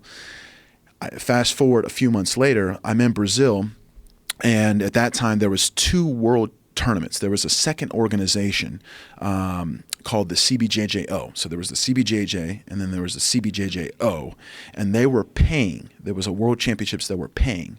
Novo União kind of created that event. They separated, didn't want to support the original World Championships, and they made their own World Championships, and they were paying, and that was the way they could get a lot of guys to come over and support that tournament. And it was big. It was pretty much the same. It was basically the same thing. There was only a couple teams that didn't support that tournament, and at the same time, there was a couple teams that competed at that tournament that didn't support the original Worlds. So depending on what division you were fought in, it was either exactly the same or it was tougher, you know, especially in the lightweights, because Novo União had all the best lightweights at that time. And so I'm at that event. I competed there, and Saulo wasn't competing that year. And so he was very approachable. He wasn't fighting. He was just coaching. And I competed. I was a brown belt still. And I come over and I say, "What's up to Saulo?" And he's like, "Hey, my brother, good to see you. How you doing?" And he's like, "Where are you training?" And I tell him where I'm training. He's like, "Well, you want to come train with me?" I said, "Yeah, I would love to." And he was like, "Here's my card. Give me a call on Monday. I'll come pick you up." Sure enough, I call him. He comes to my hotel, him and Shanji. They pick me and a couple of my friends up. They drive me all the way to Copacabana. We were staying in Baja. And we go and train. And, man, like, just seeing the way he interacted with his guys, the energy, the way I felt there. You know, at this time, there was a lot of the, you know, how do I put it? Like, there was a Brazilians, and then you were a gringo, you know. It was hard to go to Brazil and like learn a lot and have someone really kind of open up and help you and show you and teach you a lot. I mean, Eddie would know. I'm sure you've heard the stories. I remember being in Brazil with Eddie a long time ago, back in the day. You know, you just, especially if they felt like you were a threat, you know, they wouldn't show you a lot, because what if you ended up fighting one of their buddies? Right. You know what I mean? And so this was the first time that I wasn't treated that way. And, you know, Saulo and Shanji really opened up and was like, you know, bringing me sort of into their family right away. Do you speak Portuguese? I'm not 100% fluent, but I'm pretty good. You know, I can go to Brazil and do whatever, you know, I need to do and be on my own and be fine. At that time, my Portuguese wasn't as good as what it is today. Did you take classes or? The next year, actually the year after this, in 2004, I lived in Brazil for 4 months. And that's when I really got pretty good at Portuguese. But, you know, anyways, he was open to answering my questions. He was teaching me stuff. And I trained there all week in between the time from the first Worlds into the main Worlds. And I just kind of knew like immediately, like, man, this is what I want, you know, and it was the first time I ever had someone of that level be open to helping me and taking me under his wing. And so we stayed in touch. Shortly after that trip to Brazil, he came out and to Oklahoma and taught a seminar at my dad's school. At that time, my dad was running the academy. My dad loved him right away as well.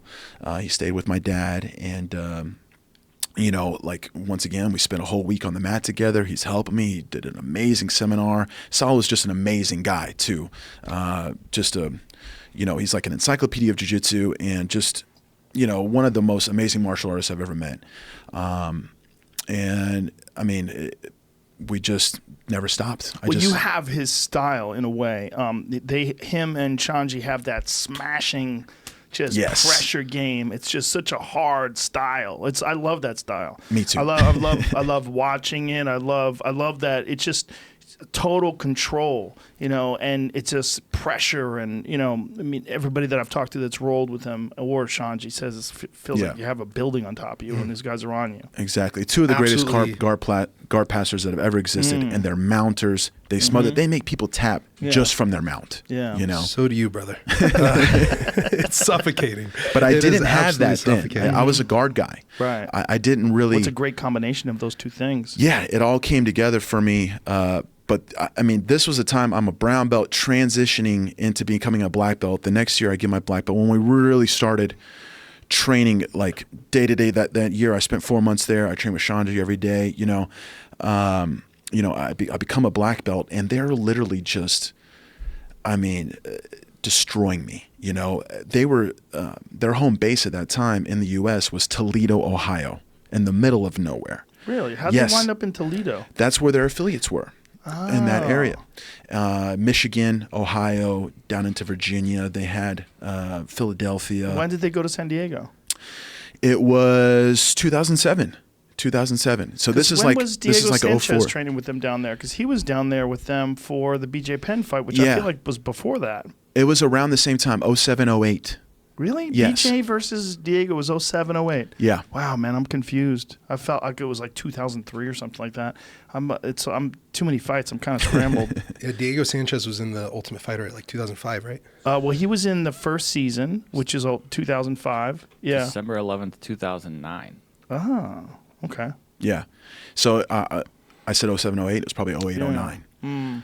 But they would just destroy me with that pressure, and it was like the exact answer to my guard because you fight your way inside. So I couldn't use my length, and I didn't understand how to frame, how to protect myself, and I just literally got smothered and just destroyed on a daily basis. And in Toledo, Ohio, it would just be the three of us. They didn't have like a big team. And so I would go there and stay with them, and we would just train for hours every day. And the Airdyne bike would be the evening training partner. So when two guys are out, the other guy was on the bike. Don't you hate that fucking thing? I got one of those Rogue Echo bikes out there. That's the beefier version of the Airdyne. Holy shit, is that thing death? Yeah, it's a lot harder when you have Saul screaming in your ear telling you to push it. Yeah. And now, how would you do it? Would you do it sprints or like?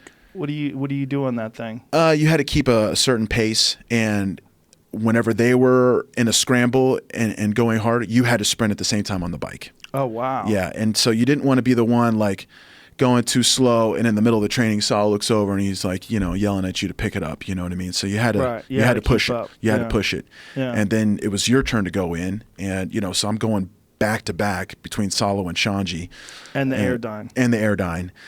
Those were some good times. Did you guys have mats in the living room or something like that, or was that Mark Lehman and stuff? That was Lehman. Okay. Yeah. Just mats in the living room at the house. There's another underappreciated guy. Very much. Mark Lehman's a goddamn encyclopedia of Brazilian Jiu-Jitsu. I remember he had everything sort of written out, like way back in the day. Like most people just had moves in their head, but Lehman had things written. I think he might have done it on his computer. Yeah, it was on his computer. Yeah.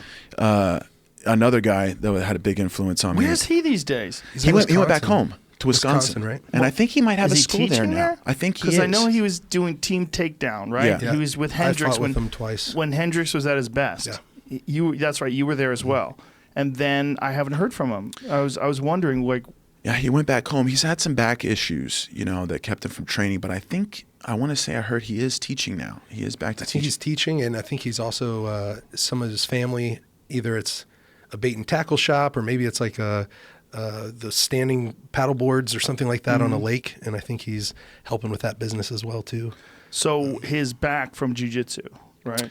I think that's if that's there where it is a stemmed. number one injury that fucks people up in jiu-jitsu, it is the back, right? Back, neck. Yeah, back and neck. Have you had any of those problems? I used to have some neck issues.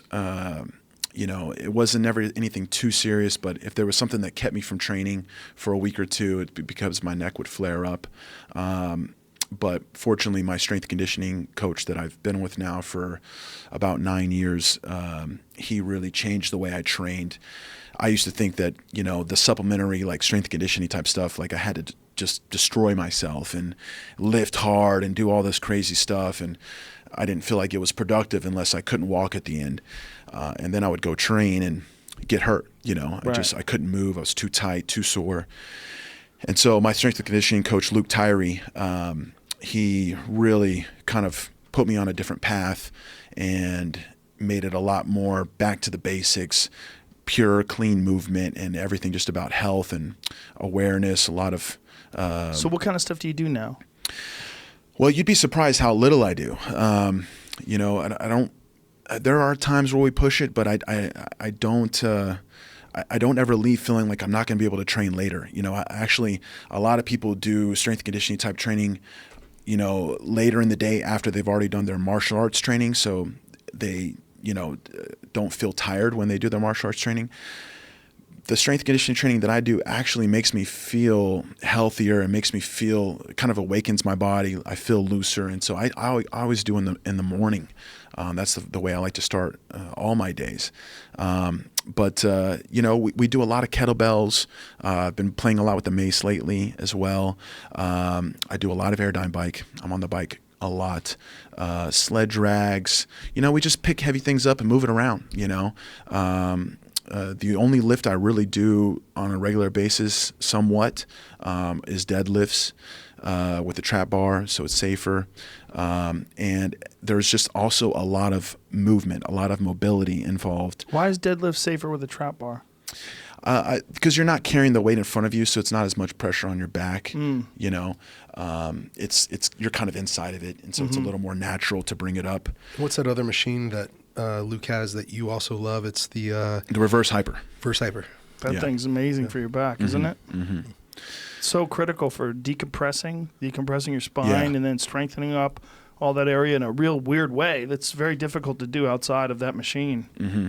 And he was the first one to just say, crawl. Why don't you, he taught me how to crawl, and, just start crawling for 5 minutes, 10 minutes, hang, get on the pull-up bar, hang. He would incorporate all these recovery techniques and exercises into my training, and a lot of movement, and would be the first one to say, I know you want to go this hard today, but no, you're going to tone it down. How are you feeling? What's on your schedule?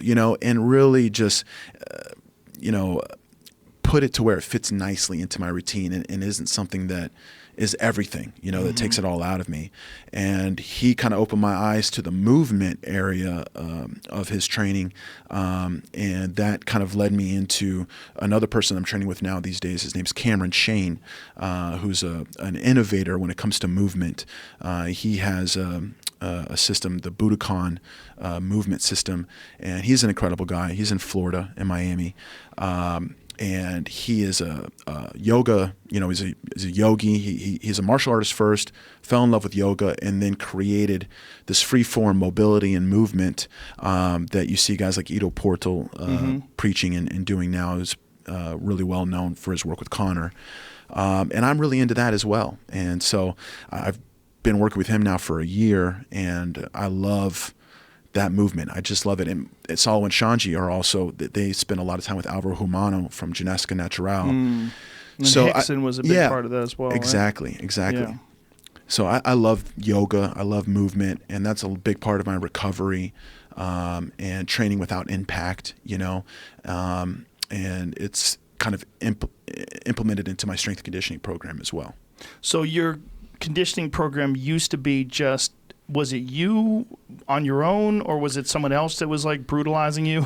A little bit of both. And it was just hardcore, just go full blast and try to build your strength up and break your body down. But Yes. while you're doing Brazilian Jiu-Jitsu, it's not really the best way to do it. Yeah, I was 100% like going for all the major tournaments in Brazilian Jiu-Jitsu at that time, and I would kill myself in strength and conditioning, go to train, neck would get jacked up. Do you ever fuck around with that iron neck? Have you used that before? Is that like the Halo? Yeah, I've seen it, but I've haven't. got one here. You got to try it. Yeah, it's I'd love crazy. to. I'd love to. It's one of the best things ever for strengthening your neck. And I've heard very you safe. talk about it. And I love it. The decompressing on the hangs, you know. Yeah, those are great as well. Yeah. I mean, more people should be doing that. Right. Yeah, it's great. It hangs from a chin-up bar too, with your shoulders. It's just great too. Just so what you're basically following is just like a protocol where you're not going to failure. You're just strengthening things up, and you're probably doing like more workouts but less time. Yes, exactly. Yeah. A lot of people are leaning towards that now. Yeah, I do something every day, Monday through Friday, and then Saturday is like a long, hard training day in the mornings, and then Sundays is like a yoga recovery day. That's the other thing Luke taught me about is active recovery. You know, I used to think, well, I need to take a day off, I need to rest, and I would basically lay around, you know, and I thought that was helping, and it wasn't. He was the first one to really get me to active recovery, like go take an hour-long walk, you know, stretch, move, breathe, do yoga, you know, something like that, and that helps tremendously too. I don't get to a level of soreness anymore where I feel like I can't do anything, you know, whereas that used to happen to me. But I was younger, and I had this, you know, stubborn mindset, and I just thought, well, no, I got to go. Well, you think you're doing well. You know, you're pushing hard, and you think that that's really the way to do it. Yeah. It's just the harder you push, the stronger you'll get. It's just all about overcoming weakness in your mind. Right. Yeah. Exactly. You had that thing in the back of your mind, like, what if the other guy's doing more? Yes. You know, and it's like, I got to go hard today. I've always wondered how many fighters ruin themselves before they get to the fight because they just overtrain. I think it's real common. You know, I think you can get to a level of spectacular strength and conditioning. You can get there, but it's not something you're going to get to in a 2-month camp. You know, and I wonder how many guys are coming into camp where they're not in the best shape, and they're just pushing it so hard during camp that by the time those 8 weeks are done, they're fucking worn out, man. Yeah. And they taper off the last week or so, but it probably isn't enough. Yeah, it's got to be a lifestyle. Yeah. 100%. It has to be a lifestyle. The way you eat, you move, you breathe, the way you view your training. Are you saying sled drags? So you're putting a harness on and dragging the sled behind you, or are you pushing the sled? Yeah, I mean, both. Both? Harness that's maybe around your waist, or you can, you know, hold like, you know, some handles and push it, pull it. Are you doing any running at all? Hill sprints. I don't do like a lot of long distance, extended period of time running, just hill sprints. I feel like that's the easiest on my body and also translates the most into what I need. And you decided, Justin, to go down to Oklahoma to train with him. Oh, yeah. And you moved there. What caused that move? Like, what was the motivation behind it? Honestly, it was a couple things. There's some really great people. My sports agent's out of Oklahoma City. My business manager is out of Oklahoma City. An organization we partner with is out of Oklahoma City. And then... Is that Water 4? Yeah. They're out of there? Yeah, they're out of there. And then Jasco's out of there, a company that I'm a spokesperson for. But then the thing that was the deciding factor, my wife and I, we watched, if anyone's got a Flow grappling subscription, or you need to go get one, because they did a documentary on Rafael, and it's called The American. And it's his life story, his life journey, and you get to see how hard he works. You get to hear all the history. But then to me, it was like, this guy's like a modern day samurai. And then whenever I went down and trained with him, it was suffocating. And I've trained with Shane Carwin and Frank Mir and Randy Couture and all sorts of big heavyweights that are known for being so much pressure. I've never been claustrophobic under any person in my entire life except Rafael. And it just feels like you said, a building, or like this building of melted hot, I don't know, cheese or blanket that's going over your face. And Cheese. I don't know. Cheese, yeah. I don't know. It sounds cheesy me saying that, but it's just like it's melted all over you and you can't get them off. And you take inch by inch by inch. And I have a good wrestling game, but I wanted to get my jiu-jitsu there where every time I take someone down, I'm going to finish them. And I've done that in fighting statistically. Every fight I've taken to the ground to finish, but I wanted to get even more proficient at that. And just seeing the way that he he coaches, he teaches. Honestly, like I've been coached by Cale Sanderson and Kendall Cross and Kenny Monday, Olympic gold medalist in wrestling, fantastic people, amazing coaches. There's something really special and different about the way he teaches and coaches that you really start to grasp everything. What is it about it? He breaks it down bit by bit, inch by inch. I mean, the way that he will, because he's an active competitor too, and he's a great teacher. I mean, when did you start teaching, Rafael? I mean, you were in high school probably, right? Yeah, because it was just my dad and I in Oklahoma. You know, I was the most advanced student there, you know, and so I started helping my dad teach when I was like 16. You know, if he wanted to go travel and train, I would help teach. If he needed a night off or whatever, I was sort of the next one. And I started teaching adults right off the bat. You know, I'm 16 years old and I'm teaching grown men. But I've been teaching now for almost 20 years. Yeah, and then there's things that I'm doing, and he'll say, "Turn an inch this way." I'm just an inch. And I turn an inch, and I hear the guy I'm training with, you know, and it's just a small little inch of an adjustment. Get your chest up higher. Finish this way. Get your chest down low. I mean, and I can hear them very distinctly whenever I'm training, whenever I'm competing, whenever I was in my last fight. I can hear everything he's saying too, and so and I trust it. So there's this level of trust that I don't know why it's there, but you're just a fantastic human being. And thanks. This guy blew me away. He's been such a blessing in my life, and you know, I was very kind of like skeptical of him at first, just because, you know, he's a big guy, heavyweight, MMA fighter. Is like, man, how is this going to work? Is he going to be open to putting on the gi? What is his mindset? Is he a fighter? Is he a martial artist? You know, I just didn't know how it was going to work. You know, we don't have a fight team. You know what I mean? We have a martial arts school.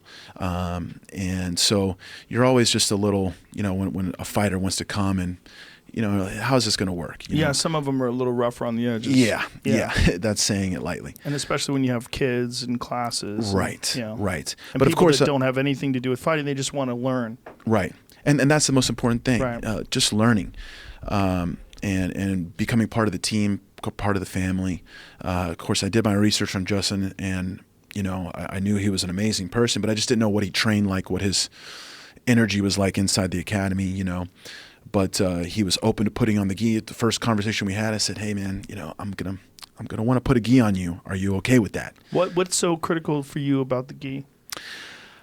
For me, I can't pass on what I really have to offer. You know, my passion, my love. There's no way I'm going to be able to pass that on to you if you don't put on the gi. If you don't get inside my head and learn what I have to say and how I feel about Brazilian Jiu-Jitsu. But what is specifically, why the gi? It's just, for me, that's Jiu-Jitsu. Like, for me, that is Jiu-Jitsu. No gi is, Jiu-Jitsu is a part of it, but it's submission wrestling, submission grappling, you know. The beauty of Jiu-Jitsu for me is with the gi. The inches, the details, the way you can make a mistake here and that's your downfall 10, 12 moves later, you know, minutes later, the way it feels, you know, the tightness of it, everything. Jiu-Jitsu is, you know, I mean, Jiu-Jitsu is my passion. For me, I feel like whenever I put on the gi, it was tough. I didn't want to put it on. But then whenever I did, and it was just tough because I couldn't power out of stuff. And I couldn't slip out of things. That's the big factor. Yeah. And so defense. For me, it's helped expand my knowledge of every position. You have to be, for me, and learning from him, it's both are technical, but there's one that seems a little bit like maybe you expand your knowledge, and then whenever you take it off, I feel like I understand the no-gi positions a little bit better, a little bit more. More refined. More refined. That's the word. Yeah. It's like because a of the friction, because of the fact that people can grab you, and they can. You have to slow be it in down. the perfect place. You have to slow it down and truly understand it. I feel like before I was able to muscle out of things, I was able to slip out of things, I was able to use my weight a lot more. And I still get to use that whenever I take the gi off. Right. But whenever I'm in the gi, it's to learn and it's to really expand my knowledge base, the depth of it. That's what it was too. It's like, you know, you're not going to fully become part of the team and the family if you're not in the classes, and like I was saying, I'm going to want you to do the classes, and 98% of my classes are all in the gi. We take it off. We do no gi afterwards. We have our sparring, our MMA training, everything else. But I want you to come to class. I'm not going to do like a lot of special treatment just for one individual. You need to, be a part of this family, and that is to put the gi on and come to jiu-jitsu class. Have you had a lot of other guys who are professional fighters come and specifically come down to train with you like this? No. No? Oklahoma's not like that sort of hot spot. You know what I Yeah. mean? It's rare for people to come. When he told me, it made sense that he was going down there. And then when I saw the results, Yeah. as soon as I saw that one fight where you mounted that guy and got an arm triangle, Right. I go, well, there you go. Yep. Yeah. I mean, now you're finishing from the top. It's not just punching a guy Right. when you're on top of him. Now you're strangling people. Yeah. And that And was he learns like a sponge. I mean, he's because of that attitude that he has and our connection that we made so quickly, it made it really easy for me. And I mean, obviously he's a great athlete, great wrestler. And the fact that he was open to it, I mean, I was telling like, Justin, you got to play guard. You're going to start on your back. Like all these things, he was accepting of it. And then he just made it so easy to absorb all the knowledge. And it's just like, playing a video game with him. It's like, here's what you're going to do. And boom, he did it. When a wrestler falls in love with jiu-jitsu, I mean, you already have this ability to manipulate bodies that it's at such a high level, and the strength that wrestlers have. But so many of them, for whatever reason, never make that leap. It's uncomfortable. It's uncomfortable. Going to your back is not, I mean, you've been trained your whole life not to go to your back. Right. And so to do that, go to guard, to have someone put you in you're not supposed to be getting pinned.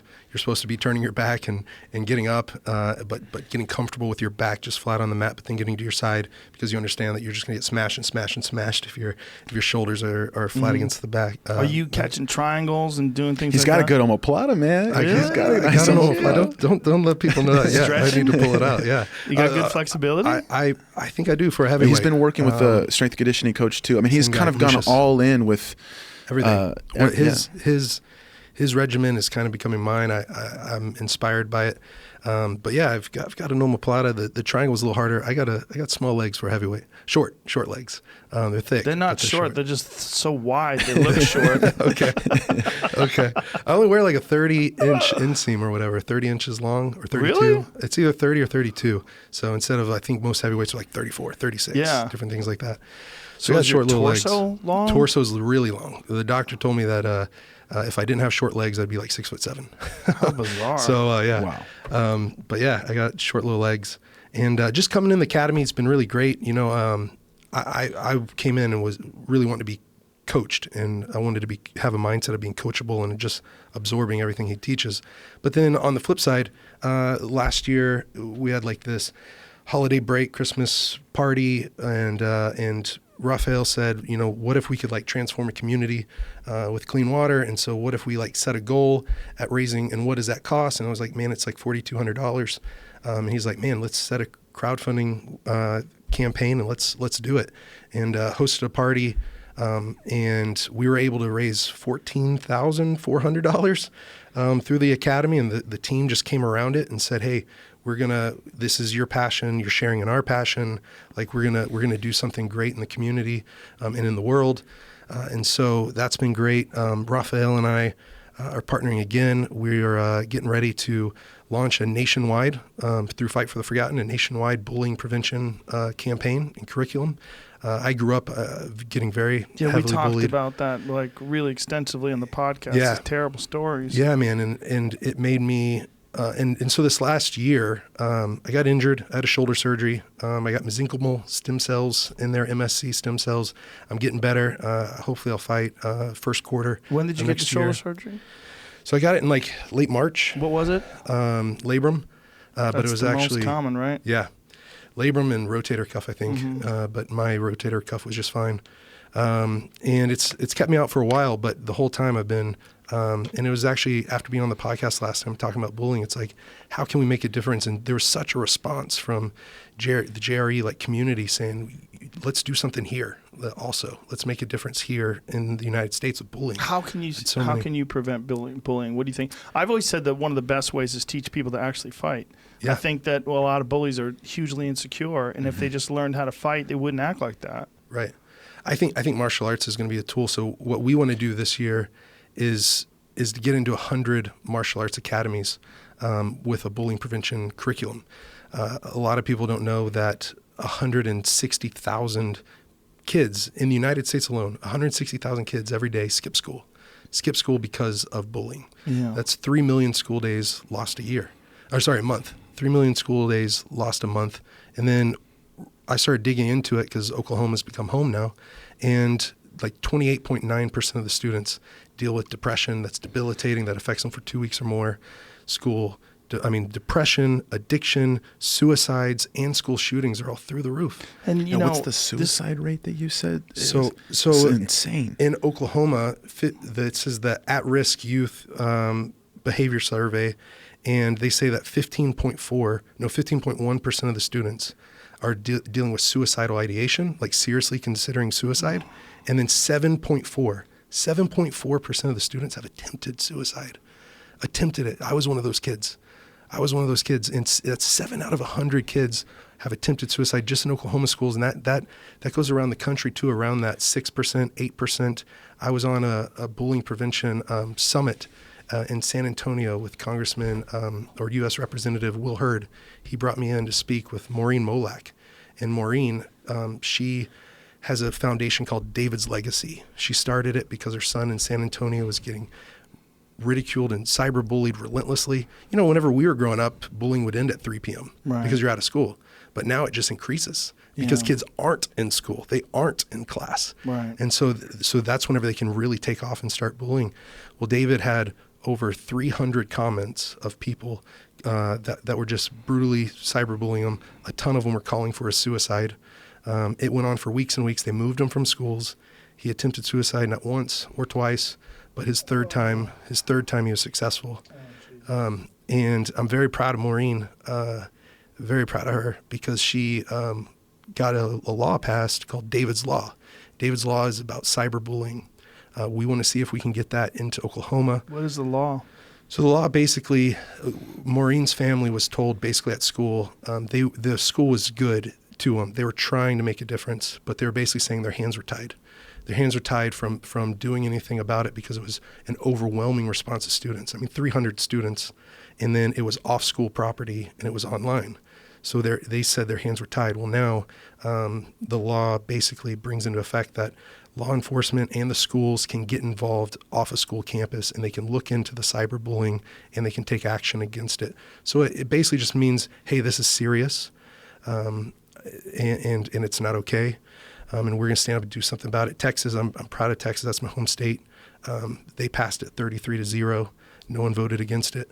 And it's really great. We're working with a state representative named Colin Walke in Oklahoma, and a judge, Trevor Pemberton. And then there's this principal named, it's kind of sounded like a joke. Last week it was a MMA fighter with a politician. We went to dinner with a politician, a judge, and a high school principal. MMA fighter. What brought us all together? It was bullying prevention.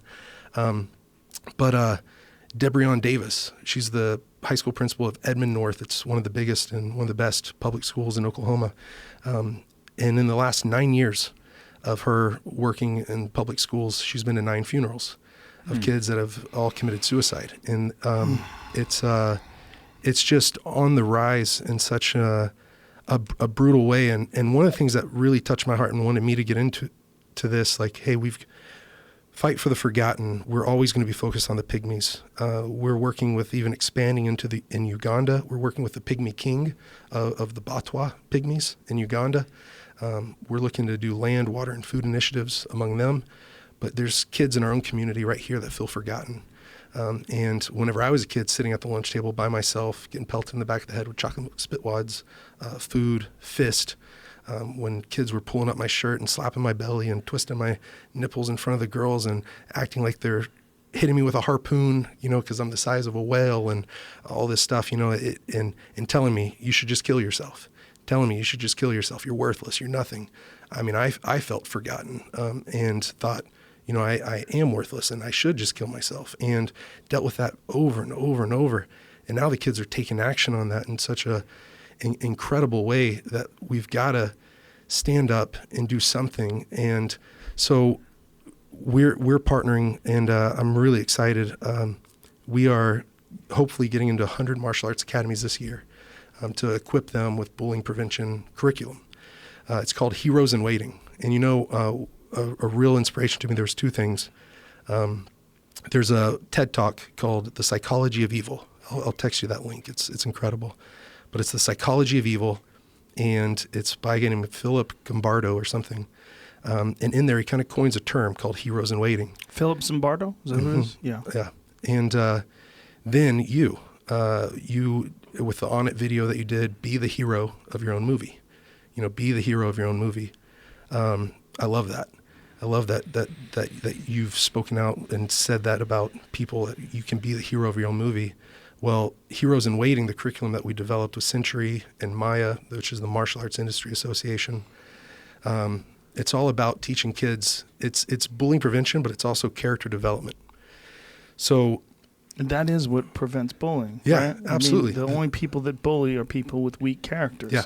And kids that are, usually there's something wrong at home. Right. A lot of these kids that are bullies, they're usually getting abused at home, or either by an older brother or by their dad or cousins or whoever the fuck it is. And then they're taking it out on someone who they feel is weaker than them.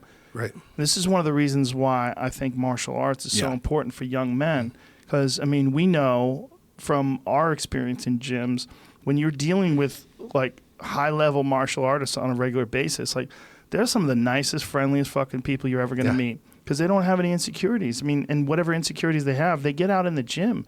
They get out through training. They get out of their frustrations. They don't have all this pent-up, fucked-up energy that a lot of kids have. Like kids are always dealing with existential angst, and their whole life is just this weird ball of confusion and hormones, and the whole idea of life itself is so confusing that anytime they have any sort of control over anything, they exercise it, whether it's control over another kid or control over, throwing a rock through a window, or just they don't know what the fuck they're doing. They have all this pent up, fucked up energy and pain. Right. And I think that so many of them are just severely lacking in guidance and discipline. And just those things alone, guidance and discipline, and also the lessons that you learn from martial arts, that you can overcome things, that you can get better at things, and that when you feel like quitting and you don't, you actually grow and learn. Like your experiences, like training with Shanji and Salu, just like that's one of the things that made you such a champion. Training with people that are like, it all started with my dad and having that when I was a kid. You're so fortunate because of that. And those experiences are what shaped you into the person that you are today. And a lot of people don't get those experiences, and unfortunately they act in disgraceful ways. And this is what we were talking about earlier. To bring it all back to, like, what is martial arts? And is martial arts shit-talking and throwing dollies? Or is martial arts really competing in one of the most difficult endeavors in all of the world of sports? Well, so I came from a wrestling background, and I believe that is without a doubt a martial art. Yes, it is, for sure. Without a doubt a martial art. 100%. And then and my coaches... Probably one of the most important martial arts. Yeah, absolutely. Absolutely, and one of the toughest to do. Yeah, one of the toughest. Without a doubt. And then, but then coming into Rafael's gym, academy and school, it started teaching me like the martial arts principles. We didn't really talk about that so much in wrestling. It teaches you that naturally, the hard work, because it thins the flock pretty quick if you can't cut it. Right. But then what are the 6 blades? So Salo, his logo, it's this star, and he considers the middle the spirit of the samurai, and then there's 6 blades to the star, and they stand for 6 different values: loyalty, respect, honor, discipline, attitude, and family. And those are the core principles inside the children's program at my academy, and sort of just the. There it is, right there. Yeah, it's a very famous logo. Yes, it is. I have right here. I carry it with me everywhere. Bam. Yeah, that's it. But besides for those are the core values, and then being a forever student and dedicating your life to learning and bettering yourself. I mean, these things that martial arts gives you, there are certain areas and other sports that give you a piece of that, but nothing is like martial arts. For me, everything I know of life, agree. I've learned through martial arts. I think what you're saying, that there's other sports that teach you discipline. Like, just if you become a long distance runner, there's discipline involved in that that's going to build up your character, but it's not specifically emphasized the way it is in martial arts. Yes. Yeah. And so I've been looking into it and researching, and we're partnering with Century, we're partnering with Zebra, we're partnering with Gameness, we're partnering with Souplesse. I don't know if you've seen the Bulgarian bags and the throwing dummies, Yes. and the Gladiator Wall. We're partnering with them because What's the Gladiator Wall? The Gladiator Wall is the wood that is, you can hang on it and you can do all sorts of stretching. The different bars, the level, almost looks like a ladder. Actually, Jamie, if you could pull up fightfortheforgotten.org, I've actually got something to show, and there's Souplesse on there. We should give a shout out to the Cash App too. Oh my gosh. The Cash App is one of my favorite sponsors. Has done an incredible thing in donating $5 to Fight for the Forgotten every time someone signs up and uses the code word Joe Rogan, Yep. which is pretty We've gotten amazing. thousands of dollars from Yeah, that. they've built 2 wells. More of them More are being built. coming. Yeah. In January, we're starting to implement, but Cash App came to me, and we were trying to do a $50,000 fundraiser to drill a deep well in Tanzania for the Maasai warriors. And we're going to do that with Water Boys, which is Chris Long's foundation. Chris Long plays for the Philadelphia Eagles. He won the Super Bowl, donated his entire salary. Really great guy, climbed Mount Kilimanjaro with him. And we were partnering together to help this village to get 7,500 people clean water. So it's about $6 per person. I started posting about that, and Garrett McManus from Cash App hit me up and was just like, hey, we want to do something big with you guys. And we already had another $50,000 donor that was being anonymous, and Cash App came in and said, hey, we're going to match that $50,000 match you have. So Cash App gives $50,000 if we could raise $50,000. And so we ended up raising $52,625, and then it was tripled. So it came out to being $152,625, and Cash App gave us $50,000 because they believe in the mission and vision of Fight for the Forgotten. They believe in you. They believe in this community. And man, I absolutely love Cash App. In fact, on this crowdfunding tournament we're doing on the website, fightfortheforgotten.org /heroes, we're doing a Heroes in Waiting crowdfunding tournament. And so we're inviting in 100 martial arts academies and 100 individuals to help us raise $4,200. There it and is. So, yeah, we're doing it through December 31st. So we're giving us quite a bit of time. But what we're going to be doing is the crowdfunding tournament is going to fund wells. So it'll transform a community with the $4,200, and it will equip their martial arts academy with a bullying prevention curriculum. So Which is amazing, by the way. Yeah. Yeah. Everything that you could ever ask for to help pass that knowledge along and increase your program, help your school bring more kids in, make a bigger impact. So not only are you helping the kids, but then you're also raising money inside the academy to help towards the fight for the forgotten. Yeah, and it's going to be a thing where there's 12 weeks of Mat Chat topics, and I love it because Heroes in Waiting talks about, hey, everyone is a hero in waiting. And what is a hero? A hero is someone who sees a need and takes action immediately. And so we're teaching the kids that, hey, guess what? 87% of the time, whenever you see bullying and you say something, it can be as easy as, hey, that's not kind. Or you include the person that's being bullied into your group. Hey, come over here. Within 5 seconds, the bullying stops 87% of the time. All you have to do is say one thing. 87% of the time, almost 9 out of 10 times, you can shut down bullying whenever you see it happening. Because here's the problem. Whenever people think when you see bullying happening, a lot of times you might think you're an innocent bystander. But your body language and you being around and involved and the bully seeing that, he takes you being that you're a silent supporter. So you're not an innocent bystander. You're now involved when you see it. And so you're being a silent supporter if you're not standing up and doing something about it. And so we're doing this competition, and whoever's the top crowdfunding team is going to get their gym renovated by Zebra. They're going to get $10,000 worth of Zebra mats. Century is going to come in and do $10,000 worth of gear. They're going to do gloves, headgear, sparring equipment, shields, the Bob the Dummy. Suples is going to do the Bulgarian bag, the throwing dummy. And then the top individual fundraiser is going to get a free home gym from Zebra and Century Gear. Bellator just let me know last night that whoever is the top fundraising individual is going to get flown out, all-inclusive, to January 26th, the heavyweight Grand Prix finale between Fedor and Ryan Bader At the Forum. Yep, at the Forum in LA. So Beautiful. they're gonna get 3 nights of hotel rooms. They're gonna get their airfare paid for, and so basically, what Fight for the Forgotten is trying to do is raise $420,000 throughout the rest of the year. And what we'll be able to do with that is hopefully drill equivalent to 100 water wells or serve 30,000 people minimum. Hopefully, it'll be around 45,000 people with clean water. And then it's pretty easy. If people go and hit sign up, Jamie, if you could just hit the link, it's sign up. We're trying to make it really fun and competitive. Well, let's just tell people how to get to it. It's fightfortheforgotten.org /heroes. Yep, /heroes. And then here, whenever they go down, you can hit become a fundraiser. And whenever you hit become a fundraiser, you can either create a team, which we did with Lovato's a couple nights ago. You can hit join a team. So if a team's already created, you can join that team.